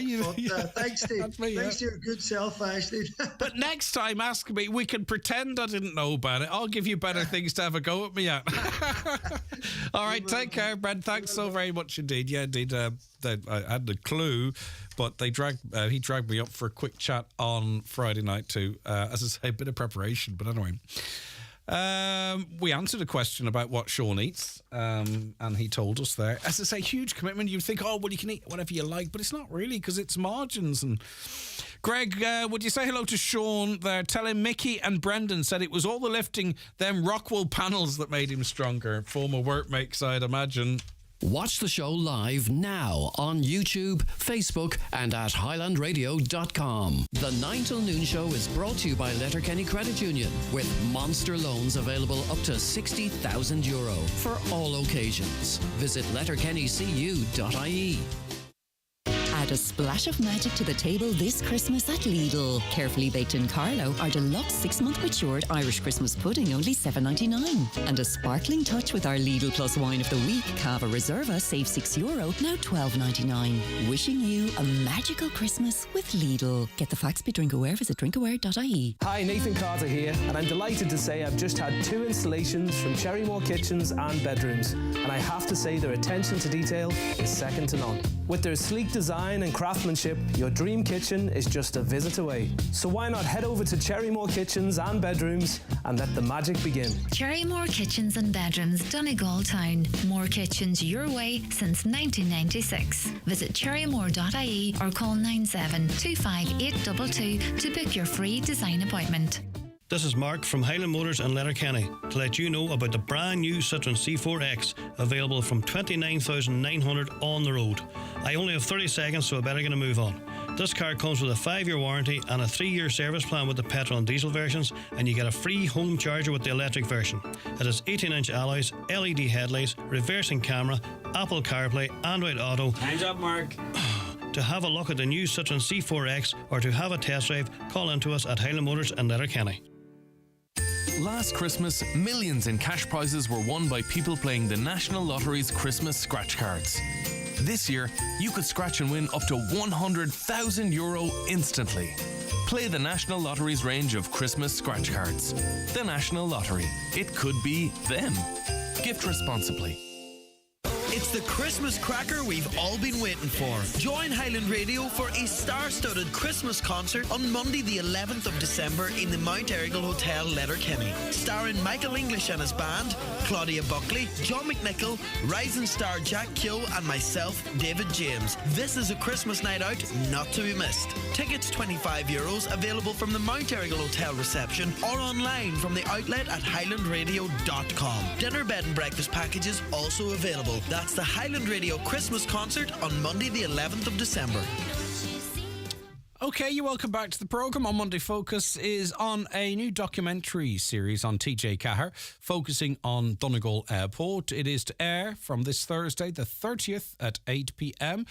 Helen Gallagher is owner of HG Productions, and joins us on the show now. Helena, beg your pardon. Helena, a very good morning to you. How are you getting on? Morning, Greg. I'm great, thanks, and thanks for having me on the show. No, exciting, because this is a significant body of work here. A lot of effort has gone into this programme. Yeah, so it's going to air on TG Care on Thursday at 8 p.m. It's called Airport Donegal. So it can be viewed. The great thing about TG Care is it can be viewed worldwide. So for any of our immigrants around the world will be able to watch it. So yeah, the crew spent over 2 years filming at Donegal Airport from 2020 to 2022. And basically, it tells a story of the airport through the passengers that fly in and out and the airport staff responsible for getting them from A to B. But I suppose the main thing which stands out for me about the airport is the vital thing is really it provides flights for patients availing of medical treatment in Dublin. So that's one of the key things that the airport does. Mary over in Niamh Pedrick in Gweedore is fantastic. So she coordinates the flight. So if someone's ill and they need to go to Dublin for treatment, she coordinates all that. So that's a vital service. Otherwise, they'd be sitting on a bus for 5 hours after getting treatment in Dublin. So that's really important. The airport also provides reduced transport. I'm not sure if everybody will be aware of this, but for students going to college in Dublin, you can get cheaper flights as well. So there's lots of stuff that goes on over at Donegal Airport. It's an excellent service. Yeah, and I think it hopefully brings to a wider audience the importance of having a facility like this in Donegal, because you know the detractors, they will say, sure, it takes you as long to get there as it does to get where you're going and all that kind of stuff. I think it really is important for to have a project like this that highlights the importance of, you know, regional connections and particularly regional airports. Absolutely. I mean, as I said, you know, we'd be travelling on a bus or driving for 4 or 5 hours to get to Dublin. Like Donegal Airport is our network you get to Dublin, then you're connected to the rest of the world. It's a really, really vital service for this part of the county. But it's not just as the airport. It's been voted 3 times in a row the most scenic landing strip in the world. And that is something to be extremely proud of. And that's where the idea came from. When the first year it was voted, I thought, oh, there's something in this, you know, the fact that it's not just a small regional airport, but it's been voted the most scenic landing strip in the world, and that's a great an honour to be given that, and it's something we should all celebrate. But I think as well, what I found in making the programme, you know, there's some amazing characters, like, for example, Charlie Mack. He's a local taxi driver, and as a documentary maker, finding someone like Charlie is like finding like an Oscar, because Charlie's such a natural character. He's a brilliant storyteller, like many people in Donegal, you know. And he's, when you get off the plane, he's the person who'll take you to your next destination, you know. But there's private planes flying in and out of there over the summer. Like, people will just fly down from Dublin to maybe go and do a walk along Carrickfinn Beach, go for a swim, and then fly off again. It's like, you know, it's amazing. But we get that insight because, you know, maybe locals will be familiar with certain planes coming in and out, but more broadly across the Northwest and beyond, we might not be familiar with the different types of traffic that use the airport. You know, it's not just one flight in and out a day. Yeah, no, people can fly in. I think it's if you're flying in within Ireland, I think it's £20 or £25 to fly in within Ireland, and you just need to give them like 15 minutes notice. And if you're flying obviously from outside Ireland, you need to give them 24 hours notice. But yeah, so, you know, we'd be filming and next thing a plane just comes in, you know, and we've just popped in. It's the most scenic landing strip in the world. We've just flown in for a couple of hours. They go for a walk on the beach and then away they go. But over near where the airport is as well. It's absolutely stunning. There's the boat strand there, and the Carrickfinn Beach. And you know, when we were filming, we were talking about the different types of things people will try and bring on the plane with them. And people have a tendency to go and walk on the beach and pick up a stone and want to take it as hand luggage, but you can't take it because it's seen as an object that could be used, you know. But yeah, so, and it's funny, like over the years when during filming, like you won't believe this, but like Metallica flew into Donegal Airport. Sarah Jessica Parker flies in, you know, and of course Daniel O'Donnell's a regular there, and Packie Boner. And the flight also, the Glasgow flight is not on at the moment, but that will be coming back on, and that's a huge thing. There's a huge connection between Donegal and Glasgow. So to have that flight within an hour, you've gone from Donegal to the centre of Glasgow. And I think what interests me too is when I watch programmes like this, the bits that interest me is, you know, we see the facade, you know, the front of the building, the desks, the stairs, the plane, you know, all that kind of stuff, but you don't see what's going on behind the scenes or how it's run or what's involved in that side of things. And I presume too, looking at the time frames, there's a bit of an adjustment had to go because of COVID and what have you as well. So we get an insight into that, do we, Helena? Yeah, yes, we had to kind of stop and start filming due to COVID because of the restrictions. So you go behind the scenes and how that impacted the airport as well. And you know, if you remember, at a point there was only, I think, one flight a day, and there was the worry that maybe, you know, and the airport staff talk about this, there was the worry that the airport might stop running altogether. So there was that worry during the pandemic. So yeah, we look at that and how that you know, impacted. And you know, on episode 1, you know, there's a family, there's a gentleman who comes in from America, and it's his first time home in 2 years, and he was unable to come home for his father's funeral because of the pandemic. And that's really, really moving and will resonate with a lot of families in Ireland who were unable to attend funerals for loved ones. And actually, I cry every time I watch that bit when you see him reconnect with his family. And it's really sad, you know, but that was part of life for us in 2020 and 2021, you know. So that's covered. And so it's a 4-parter. I presume there's threads that go throughout the 4 episodes, or not, you can let me know. But there's also sort of 4 scenarios or stories or, you know, examples of the work of the airport. So is that how you've structured it? Yeah, so it's 4 episodes. So throughout the whole series, we follow Cathal Blesby, who starts off, he'd done aviation at college in Dublin, and Cathal was at the airport as work experience, and then we follow him throughout his journey. And Cathal actually goes off to Spain to become an air traffic controller. And so we meet him in episode 1 as being there from college, getting work experience. In episode 2, he's packing to head off to Spain to become an air traffic controller. In episode 3, we meet him in Spain. And in episode 4, he's back in Donegal Airport in his role as air traffic controller. Wow. Now, at the start, Cathal didn't want to be in the programme at all. There was a lot of, I had to really persuade him to be in it, but he's absolutely brilliant. But he's the only person that features throughout the whole series, and obviously you meet the airport staff who are throughout the series.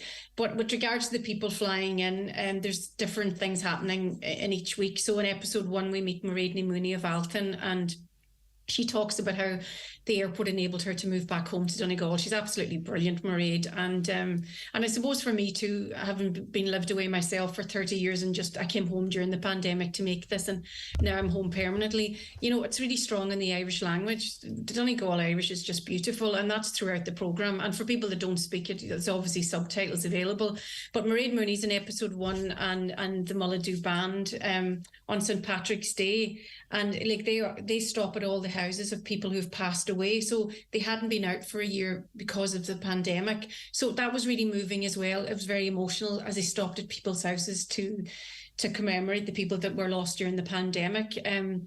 So that's in episode 1, and the family from Gweedore who are reconnected. In episode 2, we talk about the Vital Medical the flights for people availing of medical treatment in Dublin, and we follow a lady who talks about how it's assisted her.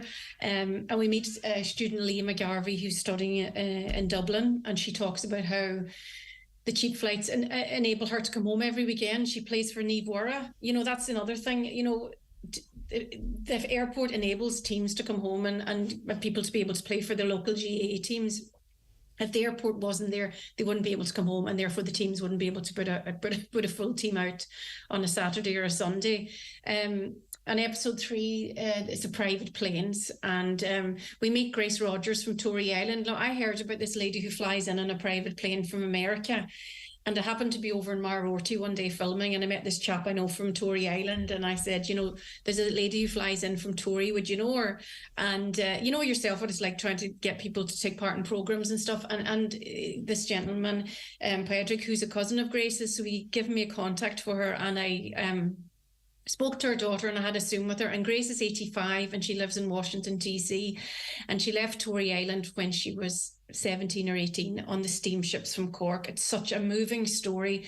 So I Zoomed Grace and I said, listen, Grace, I'm from Aranmore Island. My mother's from Innisfree. My father's from Inniscarra. I'm 100% island blood like yourself. So that was sold her then. She said, okay, I'll do it. She's from Tory Island. And we initially were only going to film her when the private plane arrived in at Carrickfinn Airport. And then I said, well, is there any way we can come over to Marorty with you? So we went to Marorty, and needless to say, we ended up on the ferry out to Tory, and she walked us up through Tory to her house. And it's just a really moving, beautiful story about her life. And it was one of the, you know, I'll never forget that. Sounds like a full-parter on its own. Oh, yeah. There's a TV series on Grace Rogers herself. And, you know, she flew in as well. We had a screening at the airport in August, and she flew back in for the screening. So it was just really important that she was there. So that's in episode 3. And also the Salt Festival, you know, in Donegal and Gweedore, which is an amazing festival. People don't have to leave this county to go to Dublin to see gigs. There's amazing gigs happening here. You know, I went to see the Coronas a couple of weeks ago over in Gweedore, but the Salt Festival, fantastic lineup. And what I think is outstanding about this festival is it's all run by volunteers, and any money made at the festival goes straight back into the community. So we followed people flying in from Dublin to attend that festival. Brilliant. So it's all kind of rock and roll.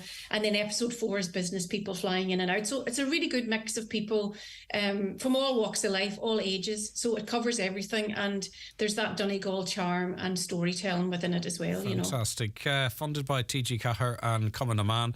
It is on Thursday, November 30th at 8 p.m. on TG Cahir, and worldwide too on tgcahir.ie. Just a couple of comments for you before you go, if you don't mind, because this is the wonders of local regional radio.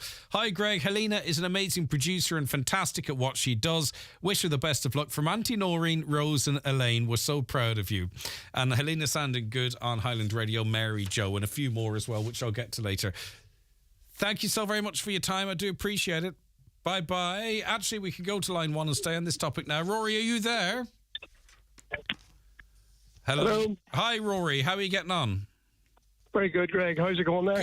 Good. Your experience of Donegal Airport?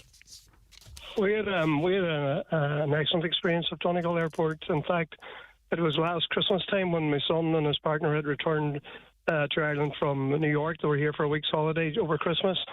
But they left here on the 29th of December, Greg, at 6:30 a.m. in the morning to get the 5 to 8 flight back to Dublin for their connection on to New York. But that particular morning, it was the frostiest morning you could ever believe. And as they went out over Glenveigh, they were only able to do 20 and 30 miles an hour. And they definitely thought they were going to miss their flight. But they arrived there at about 7:45 in the morning. Now, bearing in mind, the flight was going at 5 to 5. They arrived at 7:45, and the flight was going at 5 to 8. And they were rushed into the airport, and the staff and the girls there were 100% and getting them checked in, checked their bags in all the way through to New York, got them on the flight, and they left on schedule at 5 to 8. You know, you don't often arrive at an airport at 10 minutes before your flight. Wow, brilliant. And that was excellent service, and what a fantastic amenity it is to have Donegal Airport. And, you know, the more people that use it, the more sustainable it will become. So fair play to everybody involved. Wonderful story, Roy. Thanks so very much indeed. I really do appreciate it. The 9 till noon show with Letterkenny Credit Union. Now offering mortgages from €40,000 to €600,000 with no hidden fees or transaction charges. Letterkenny Credit Union. 9102127.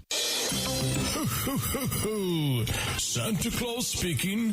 It's me, Santa, your trusty elf. I've got an urgent message from Cooney's Christmas shop. Oh, my golly goodness. What's happening at Cooney's? Well, Santa, they've gone all out out this year. Their Christmas decor is bigger and better than ever. Visit Cooney's Christmas Shop, Letterkenny Retail Park, and feel the magic of Christmas. Santa approved. Unwrap the magic of Christmas gifting with Eason's fiction and poetry favourites, like Christy Lefteri's The Book of Fire, Sisters Under the Rising Sun by Heather Morris, Thomas Keneally's Fanatic Heart, and Windfall, Irish nature poems to inspire and connect. That's Christmas gifting all wrapped up at Eason, in-store and online, with thousands of books available for next-day delivery. e-tron, Audi's fully electric model lineup, delivers electrified driving without compromise.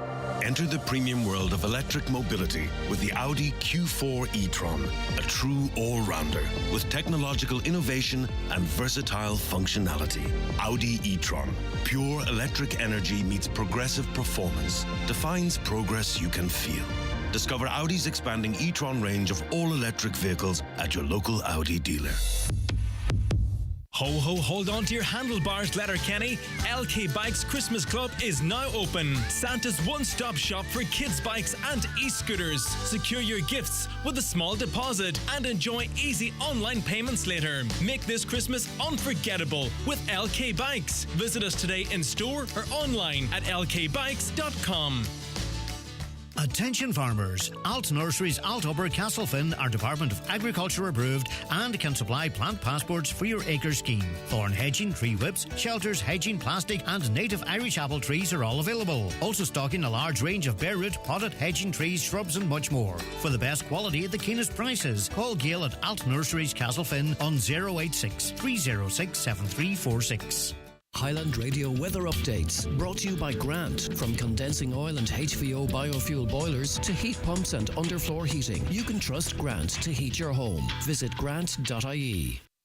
Okay, the weather forecast for today, and I can tell you that it'll become drier and brighter through this afternoon with just isolated showers. Highest temperatures of 6 to 9 degrees and a light to moderate north to northwest winds. Now, if you're on social media, I don't mind if it's Facebook, Instagram, X, or TikTok, wherever it might be. If you were on it at the weekend, you're bound to have come across a very nice video. It is a Christmas video, and it is for Charlie's Bar.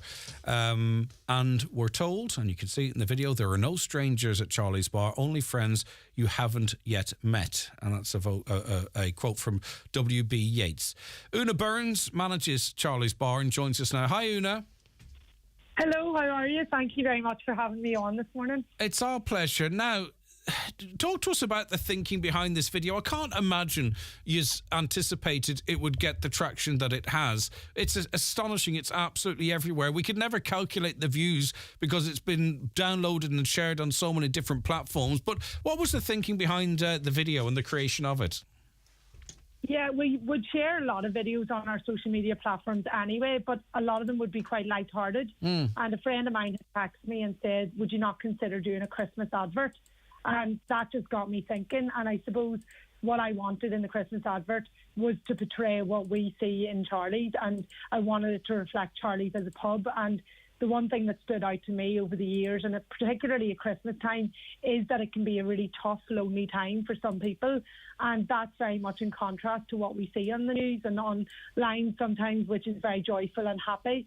So we wanted to get that message across while also portraying the essence of what Charlie's is. It is a really welcoming place, as is Fermanagh and the people of Fermanagh and Enniskillen. So it was really to be a kind of gentle reminder to people that in the festive season, not everybody is as happy as it might seem, and just to be kind to people always.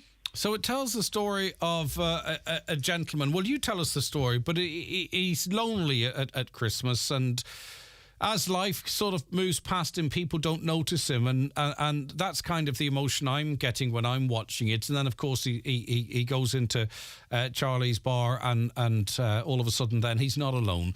Is that the story that you wanted to tell? Because I think it's really quite relatable. It's real, and I think that's why it's been so popular. Yeah, that is exactly what we wanted to get across. And I have to say that Enniskillen people are very friendly, and it doesn't reflect what people are like here in that. But we wanted to reflect the wider image, and I've been guilty of myself walking up the street and you're on your phone, maybe looking at TikTok videos, and you don't maybe glance up, and there could be somebody that just a smile or a simple hello would go a long way towards. But we certainly never expected anything like the reaction that we've got. And I think one of the reasons we have got that reaction is because it is a universal message. You don't need to be from Enniskillen, you don't need to be familiar with Charlie's as a pub to really feel something or to take something from that video. Yeah, and another thing that sort of resonated with me, this gentleman and others are lucky to have Charlie's Bar, but it reminded me of the closure of rural pubs. You know, when people associate pubs with just going in and getting loaded or whatever, and don't consider how important they are or have been to the rural fabric, or an outlet for people like the star of this video, you know, to go in and socialise and chat about what's going on in the world in that given day. You know, pubs do play a really valuable role, and for some of our communities here, Una, they've been lost, which is really sad. Absolutely, and I think for us, COVID really highlighted that. Yeah. You know, people depended on the pub, and a lot of people who were maybe living at home on their own came to the pub, and it might have been the only people they saw all day. So I think, as well as you say, unfortunately, we're losing a lot of them. And just to remind people that, you know, you don't need to come in and have a drink. And we consciously made the decision for the man, the main actor, to not actually be drinking. He was drinking a Guinness Zero.